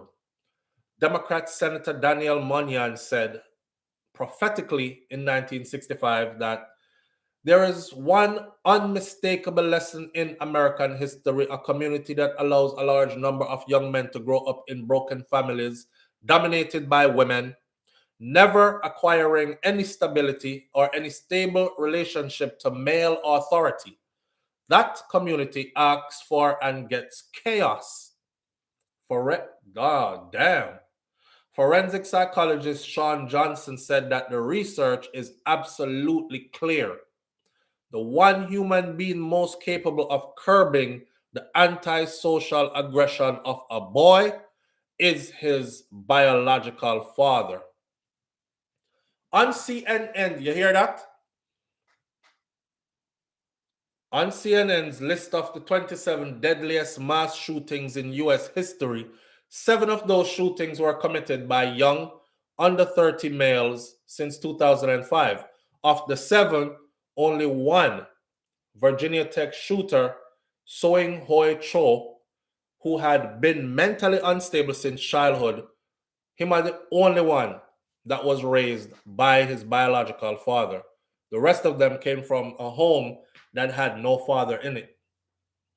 If we know our history and the social science statistics surrounding fatherlessness, this would not surprise us. Some of the most famous killers in human history grew up in fatherless homes. Adolf Hitler, fatherless. Saddam Hussein, fatherless. Billy the Kid, Mark Lepine, Charles Manson, and that's just to name a few. All of them are fatherless. Comparative psychology is the study of animals in order to find out about humans. The underlying assumption is that, to some degree, the law of behavior are the same for all species, and therefore, knowledge gained by studying rats, dogs, cats, and other animals can be generalized to humans. My first class in comparative psychology exposed me to Universe 25, or what my classmates and I call Rat City. Between 1968 and 1970, American ethologist John B. Calhoun conducted a behavioral study of captive mice within an enclosure known as Universe 25. Several pairs of mice bred a population which ultimately swelled to 2,200. Eventually, they established social order that created inside and outside factions, and soon mating ceased altogether. The study confirmed Calhoun's grim hypothesis based on earlier studies. In his theory, he suggested that overpopulation spawns a breakdown in social functions. That, in turn, inevitably leads to extinction. These findings raise concerns globally that Universe 25 could ultimately serve as a metaphor for the trajectory of the human race. Consequently, Universe 25 project has been a subject of interest among architects, city planning councils, and government agencies around the world from that time till now. There are several aspects. Now, you hear that? Look into any inner city right now and see if this isn't exactly what's going on. Let's give you the most famous one. Chicago. Need I say more? Ross. Kingston. There are several aspects of the study which bears close similarities to human life. In the early stages, the rats lived peacefully. As the numbers grew, however, they became increasingly aggressive until they started to eat each other. I will focus on one group of rats dubbed the alpha males. Those of high status, Calhoun reports. The alpha males, by contrast, became more pugnacious, more aggressive, often launching into violence around the indiscriminately. They would rape other mice regardless of the gender. They would rape other mice regardless of the gender. Alpha males started acting like animals, controlling their environment, triggered, and they would just be exercise so much dominance. Them are rape the female mice, them are rape the man mice, them, the pick the male mice, them. Don't you see a parallel here to what's happening? I say all that to say the primary cause of violence in Jamaica has its genesis or beginning in the breakdown of family life, resulting in a significant amount of fatherlessness. and people growing up in crowded conditions with mothers engaged in the futile pursuit of trying to father children. Interestingly, at the clinical stage of the study, the 1960s, which revealed the increasingly aggressive nature of the rat because of overcrowding, garrisons were mushrooming in Jamaica around this time. High-rise buildings were going up with just enough space to house as many voters as possible. Social amenities did not seem to be important. The question I must now ask is this: when such conditions exist leading to crime and violence, how does this become a police problem? Imagine, if you will, the unlikely situation of fitness certificates for motor vehicles being available for free without the vehicle being examined for defects. Likewise, driver's licensing being available for free without one having to do a test for driving competence. When crashes start to increase in numbers and severity, it is reasonable to condemn the National Work Agency. Is it reasonable to condemn the National Work Agency when crashes start to increase? Or would you say that it's the people? In a society that is ripe for criminal violence, the most that can be reasonably expected of the police is to contain crime. This is being provided by motorized patrol, rapid response to call, and retrospective investigation of crimes. These strategies have only limited effectiveness because criminal institutions in our society have become defunct or dysfunctional. I don't see man go prison, go party. The public seems to be dissatisfied with reactive response. I suspect that they are looking for the improved result that a proactive approach could provide. Reactive policing is not appropriate for most of our serious crimes. It cannot deal with consensual crimes such as drug dealing behind closed doors. It cannot deal with crimes such as extortions, loan sharking, as the victims are too afraid to report the crimes.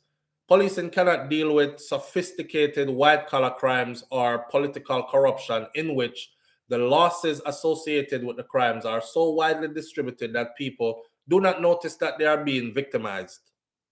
And it cannot deal with traditional street crimes in other parts of the city where confidence in the police has eroded to such a degree that citizens no longer call when they are being or have been victimized.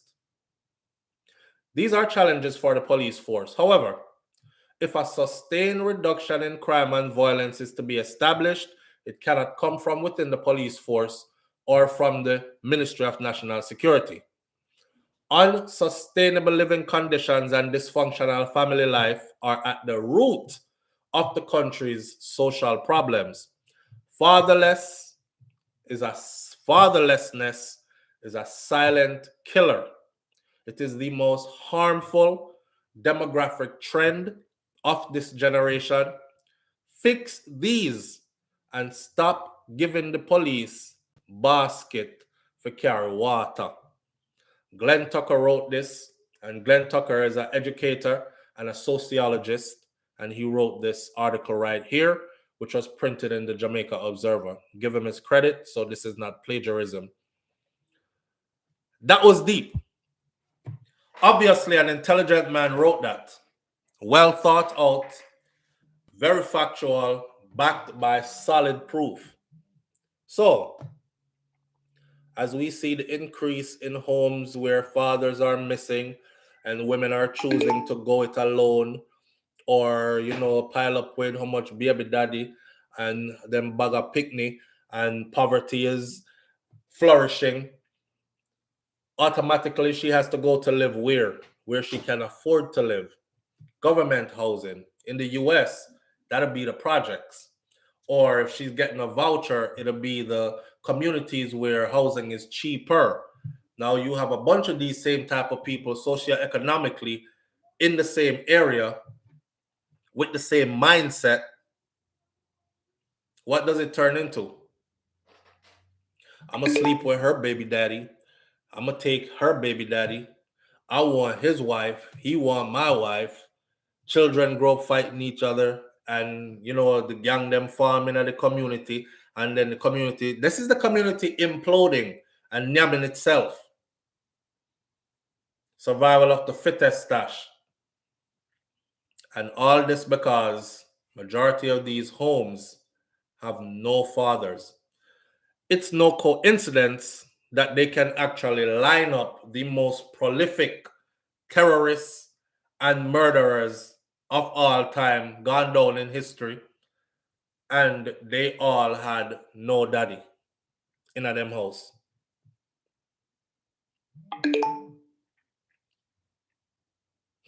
Interesting. Fathers need to stay in their kids' life, especially these boys. They need them father. Yeah, but on the flip side, you have wicked woman out there. You have some woman out there who are wicked enough. Like she hate that man so much that she want to frig up the children's life. She want to make sure that those children don't grow up with a father. You think when woman ready, and this is what it always comes down to. It always comes down to the man being blamed, right? But in a lot of situations, you have good men that are chased out of their own home because the woman decides that she's gonna create hell in you. So it's a hellish household. And how can you sustain? How can you live through that when your mind space not right? Right? So it becomes a difficult choice for a man to make. I'm not talking about no loose boy, I'm talking about a man that decides that this is where I'm gonna stick it because I have to be here for my kids. A cantankerous woman will tear apart your house and she don't give two frigs about the children. She don't care if them children want to be happy or not. She's here to prove a point. And she's going to prove a point regardless if these children end up without a daddy or not. In her mind, I could find them another daddy. Me look good, man will get me fine man.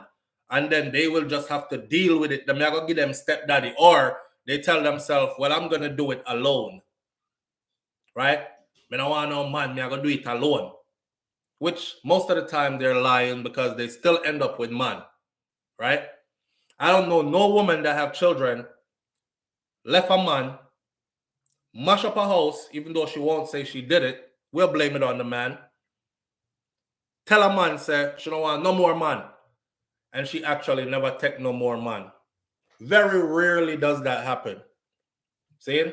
So when people are saying, yeah, man, but the man them have to stick around, for them children and this, it's a double-edged sword. It's a double-edged sword. And here's the thing. Very important to choose who you have children with, right? But when you yourself come from the same socioeconomic settings, you don't have too much education or nothing. Remember when I spoke to y'all and I said this to my children? I said, you're going to college.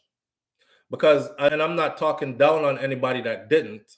I'm just saying higher education is definitely needed. Why?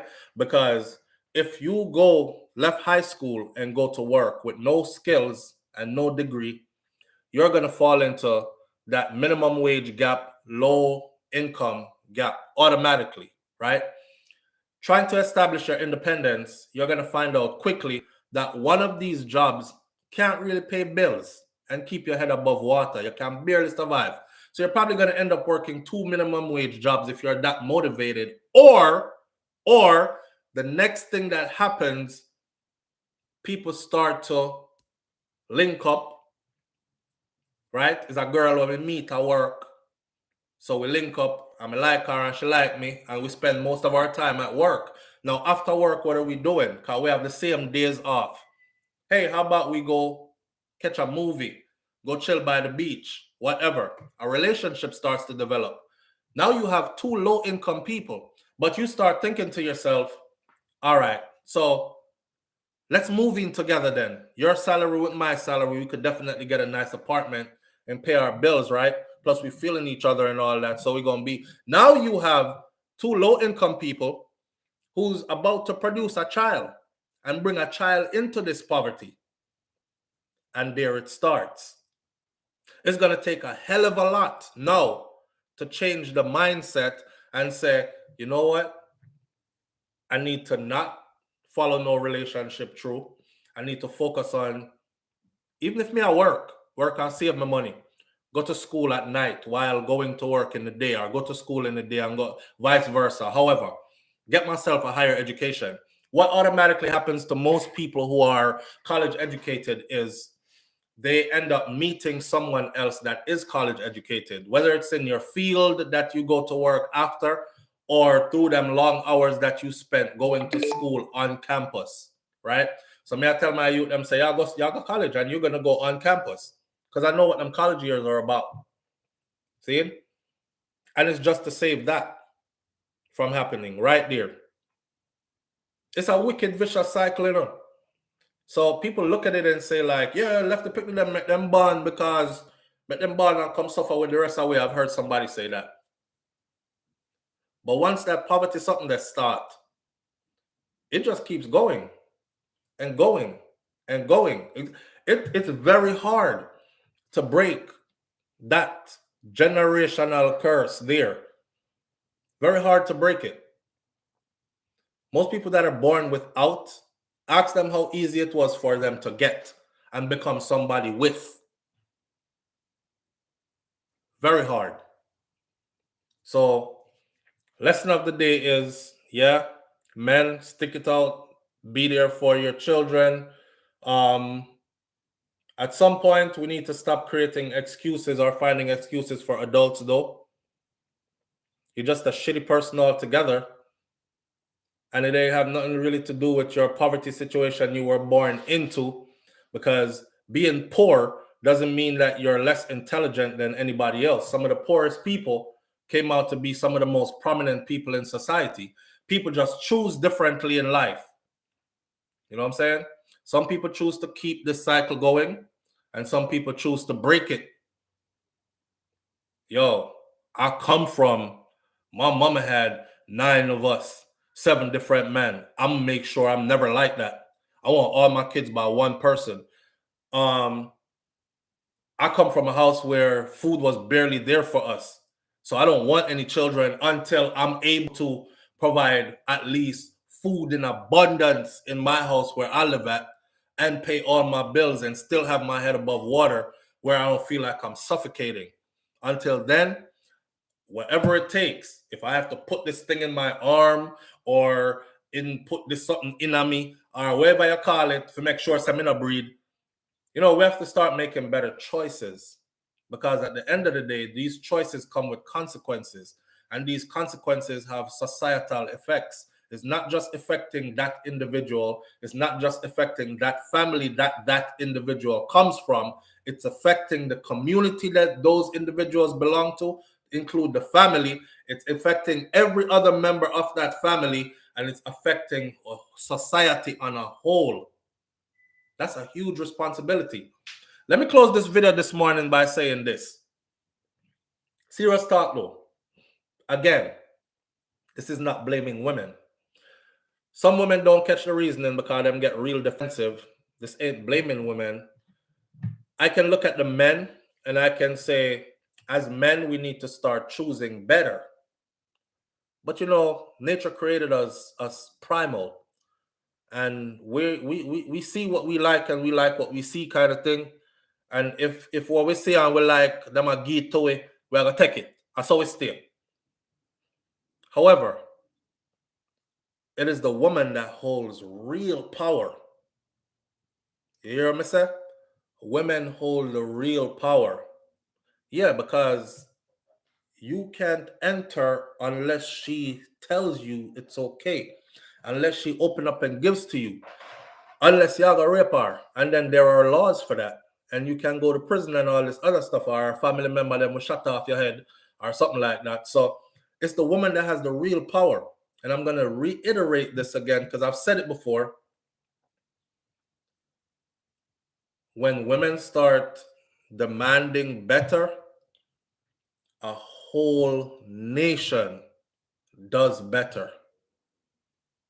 A whole nation, does better when the women start demanding better.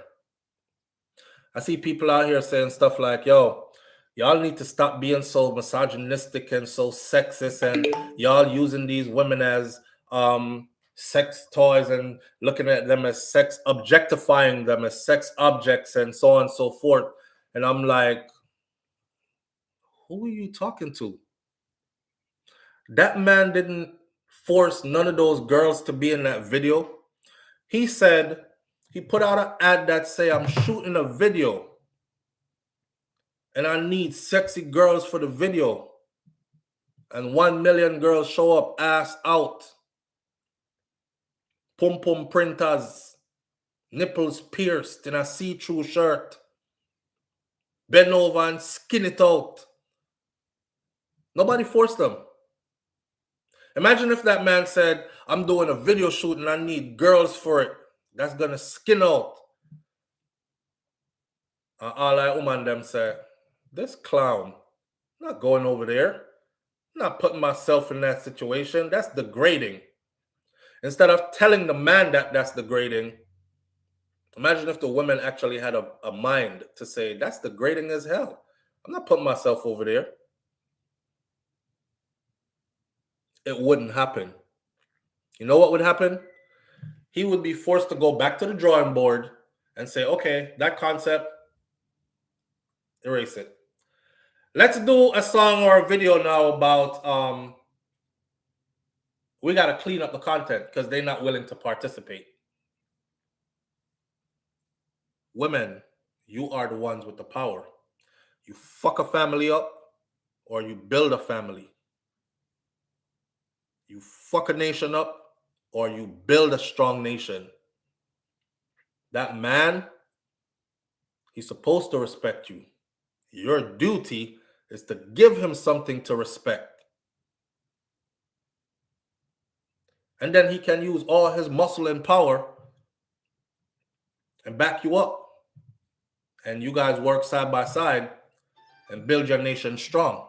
Not true? We'll take one phone call and then we're out of here. Live on the show this morning. Good morning. Hello. You're not ready for talk this morning.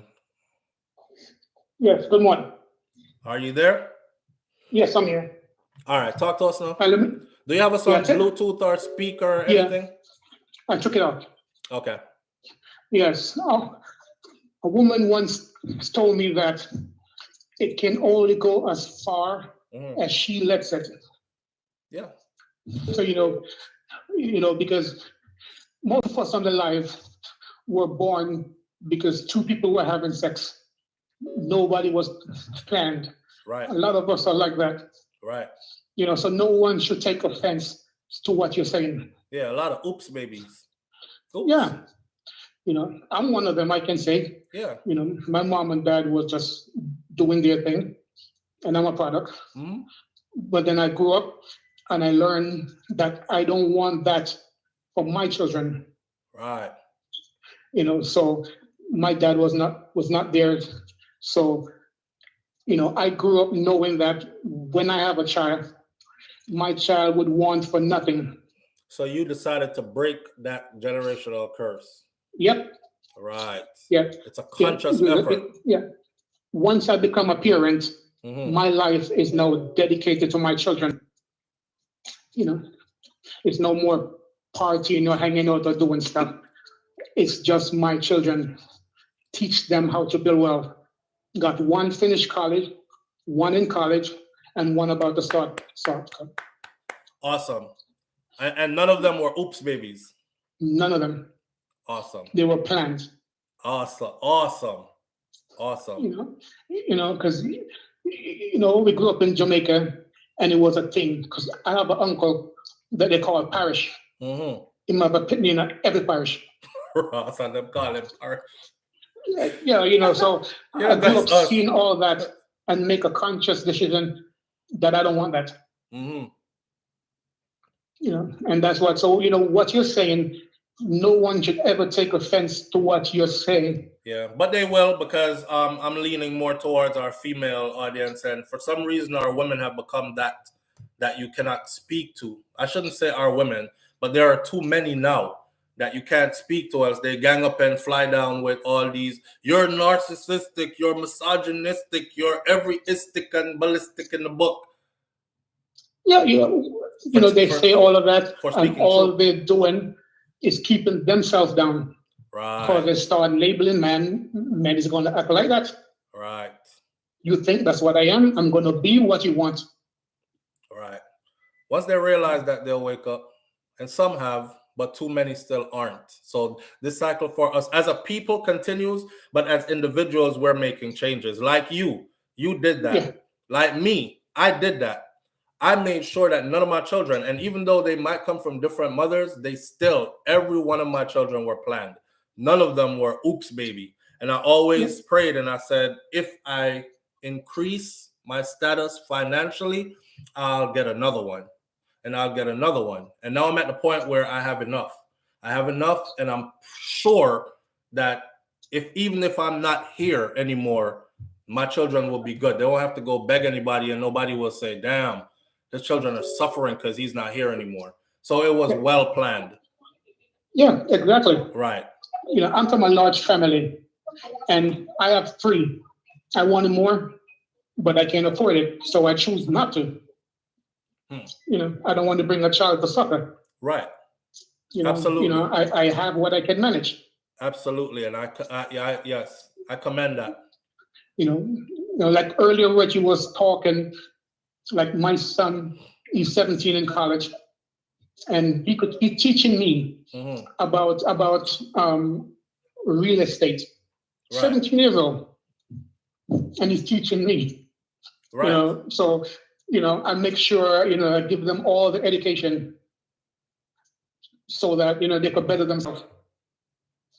Awesome, man, and thank you for being a stand-up dad, and thank you for being one of the men that are breaking the cycle, and contributing in a positive way to us as a community, as a people. You're welcome. I also want to say, thank you. I love the way you interact with the children. Love that. All right, my brother. I appreciate you greatly. Okay, man. Have a good day. You too now. Okay, bye. Bye-bye. You see, BM says,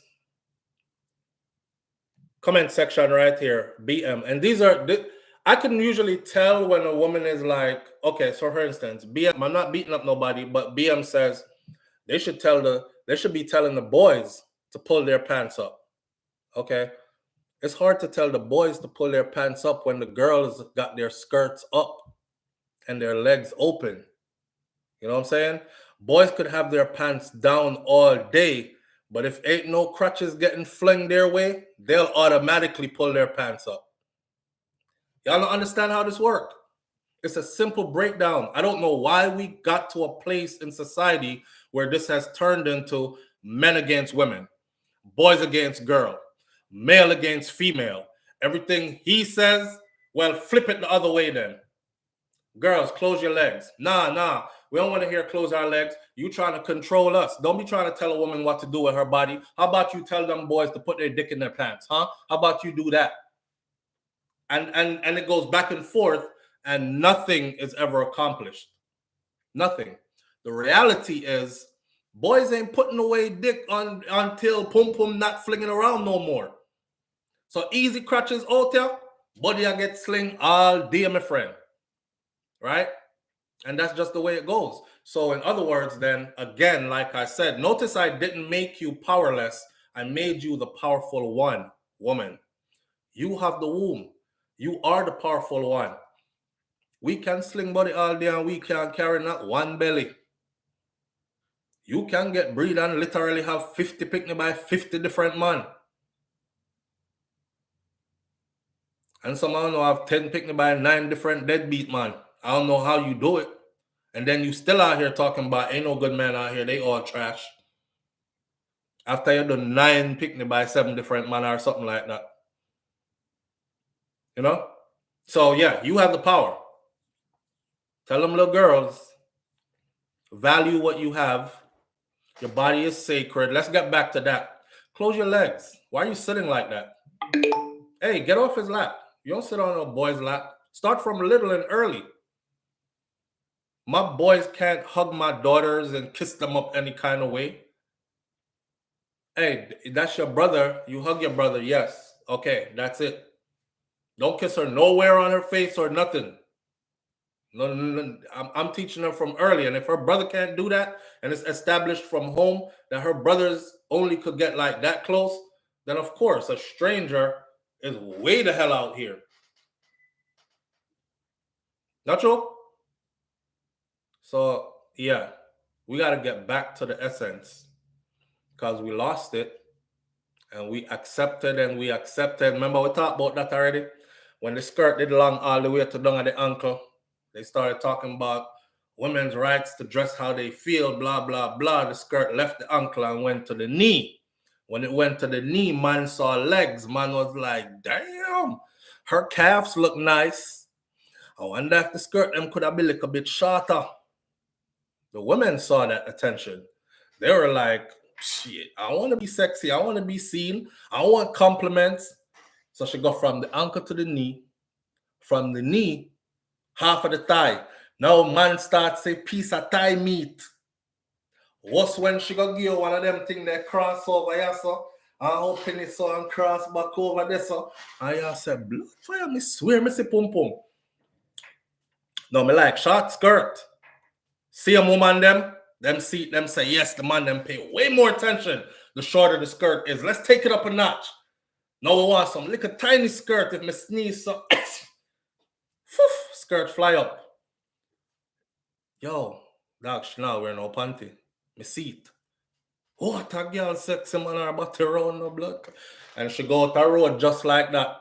That's us. We accepted. And we accepted. The skirt got shot. This us accept. Don't accept it down here, sir. You know sexy. You know look good. You know nothing. Accepted. Till them out the door naked and we start complaining. Rascal, the lingerie she out the road, you know what that she have on? No man, this is not right. But how we do it? We accepted. And gave us. Women, you hold the power. All right? You hold the power. Live on the air with SouFLo, my last call for the morning. Good morning. Yo, one SouFLo. What go on, fam? Talk to me now. The long time I'm calling, so I'm just get you last bit and talk on that. What I want to say is, I totally agree with you in terms of like the spirit and whatever. And the point of more is that men design women still enough. But in terms of you have upon speaker or you have upon Bluetooth or something where you sound underwater, so. No, hold on.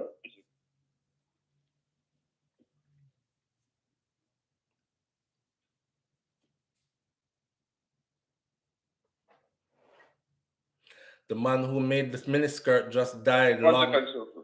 Eh? Just long live Seymour leg. I saw a Seymour leg. If you ever. You can't even know. Yeah, man, we hear you. We was hearing you before, but you just sound underwater. Talk to it. Oh, so I said, it's not like back in the days when you would say a woman, right? And you say, yo, I really look good enough, man. And you don't say, yo, you kind of have to put in the work to get whatever you want, you see me? Right. It's like nowadays you see a girl and you basically see everything what you want to see, you know? From the first time you see her. So the desire to really get the whatever is not as much, you know, because you probably don't say easy. You hear what I'm saying? And then them take any little thing now, you buy them a food, you give them a money. And if you're skilled enough, you give them a 1 or 2 word and them give it. You get me? I say? All right, so. Back in the days, you walk past a woman and you normally turn back in and say, yo, but you biggie. But nowadays, you see pum pum. First, you think you have to turn around. Back in the day, you could have said, yo, she shape good ink on the clothes, but it's suck on and you can see the outer part of the shape, the silhouette of the shape. Or you might see prints. And you say, yo, I'm going to put in work to get that girl because she's sexy, you know, and you get another man can't have that. But nowadays, every man have that.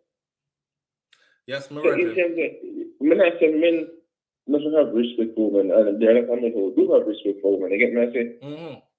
but these are how things set now, where people say, you know what, me can't just, more. People might as well soon start walking naked, you get me? I say, I wish your and I audio don't was. know, I wish your audio I was don't, clearer, man. Cause y'all make too yeah, much. yeah, Y'all make you sense. hear me? Yeah, right. That's all. Yeah. I don't know how we got from back in the days when people, dress properly, them not just came to a point where this will come to, and you see the influence of America and the influence of celebrities and pop music and all these stuff contribute to why even Jamaica set away. You get me? I say? Yeah. Yeah. Because I remember a couple years ago, Nicki Minaj do a thing where she wear the nipple thing on her breast. You get me? I say? Mm-hmm. And then And it from became this the is thing. like, yeah.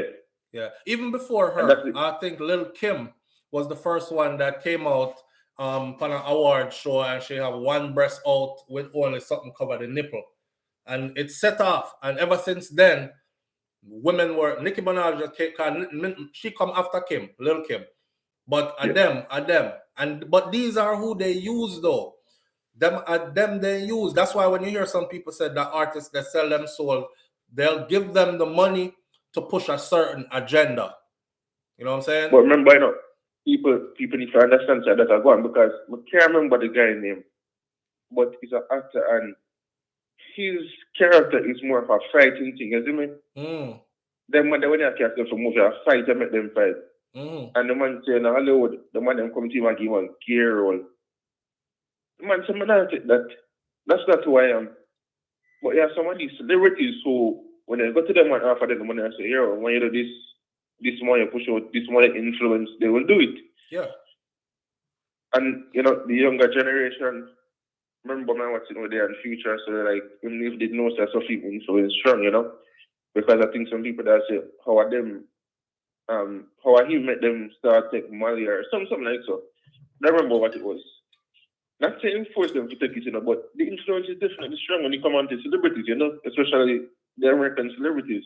Especially our celebrities, brother, from our communities, period. Here's this. Yeah. Watch this. The whole Molly popping explosion they're having in Jamaica right now, right? And pill parties and all this. There's an article and a video when me want to put on the channel because a family member is recalling one young family member getting into trouble, like going into psychosis and all this, because she got pop pills and things never work out too good for her.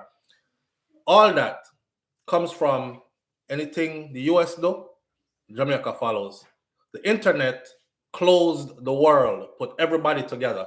No longer do we have to wait for 2 weeks for publication to come out to find out what happened in Jamaica today. A man stand up on the scene with him phone like this right now and go live, and you're seeing it as it happens. So they witness how people their age are living in the US, and them want to live just like that too. So if them age group and these record companies and these people who own these businesses, for them picking up, take part in them something, But to keep the market going, these are the artists that they give the record deals to. Them not give the record deal to no artist that's young, clean image, can write good music properly for himself, because guess what? This is not a good investment for them. They give it to those who are volatile, come from gang-related communities, have a juvenile record, on their way to prison, adult prison, most likely to die early, and then them take out a big life insurance upon them because the law allows them to be able to do that. And they cross their fingers and hope them die early so them can cash out. Yeah. Some of the biggest artists in America, that's their history, in terms of juvenile come straight up. Yeah. And a lot of them come straight out of nowhere. They get a big record deal. And I even yesterday I talked to my friend, and I don't know if you know this artist from Jamaica named there, and I'm seeing Kevin's Telegram. And I said to him, say, yo, my mate's back and I say, oh, the song is bad and the artist is bad, but there should be more like them. But when I say every other man was singing, gun song or whatever, not forget a bus, because when I live in mentally, I saw them set it, man. I saw them set it and then do it on purpose. We can't go around it no more. I actually saw them set it and then do it on purpose. This is how they want to influence the youth. Because it's what people desire, and if we're not gonna desire this no more, then we'll always be there. You get me? I say? Right. And in my 22 years on this earth, I've never seen at any point in Jamaica, specifically Jamaica, with anything in general, there's been a turning point by the people in Jamaica. Them say, "Yo, we are gonna take a stance on this and let's reverse this Anything. cultural Any negative. defect that we're having." You know, You hear I've what never you seen hear at what you any just point. said? You heard what you just said? That is powerful. You said in your 22 years, you have never seen, in Jamaica in particular, the people come together and take a stand and say, for instance, okay, let's reverse this one negative thing right here. You see, and the thing is, anything bad in Jamaica right now, good to them. Yes. And everything was supposed to be good, bad. Yep. And as a people, we have to change that, you know? Yes. Because at some point, before me did born, something happened where, you know? Brother, we used to listen to our elders. Nowadays, for you to reach 35, you're an old person and you need to shut up, and you're jealous of the youth. Them and make the youth them have them time because you had yours, and you can't talk no more to nobody. Nobody know want to listen to you neither. It's I go to school already. Different time. I see police pull over school youth and say, "Yo, your pants are tight. Pull up your pants too." And the youth are skin up in face like the man say, "Oh, what a boy." But anyway, SouFLo, big up yourself. Manners and respect, my brother. Yeah. All right. With that said, it's a good time to end this right here. So with a lot of food for thought this morning. All right. So we covered the NIDS. For those of you who missed that part, go and check it out. In Jamaica, I'm for it because I truly think that Jamaica needs a DNA database, a national DNA database, or some way where a man is not able to rape somebody in one parish, go rob somebody in the next parish, kill somebody in the next parish, and he's just running all over the island and he's like untraceable, right? So we went through that. Fatherless homes is actually an incubator for criminals. That's what we just got finished discussing. You know, the little juicy beef throw in there for some kind of laughter. Or we take serious thing, make joke. But at the end of the day, I don't think it's Juicy Beef on a whole because Juicy Beef is a brand that I don't want to be a part of damaging. You know what I'm saying? It provides a lot of jobs for our people, both home and abroad. And it is actually one of my favorite restaurants to eat here in the US. Because anyone in book a Juicy Beef, me know me can get a good plate of food. Them not just sell patty, them sell food, right? And these things. So it was all joke and laughter. I hope them sort out that something there. And that's where we have it. Big up on yourself, manners and respect to each and every one of you. Thank you to the people who came back after the live got shut down. Power outage against my doing. All right. One love. I'll catch you tomorrow morning right here on Morning Thoughts. And hopefully we don't have no power outage and we can go right in. Walk good, my people. Stay conscious. Smile. I'm out. Peace.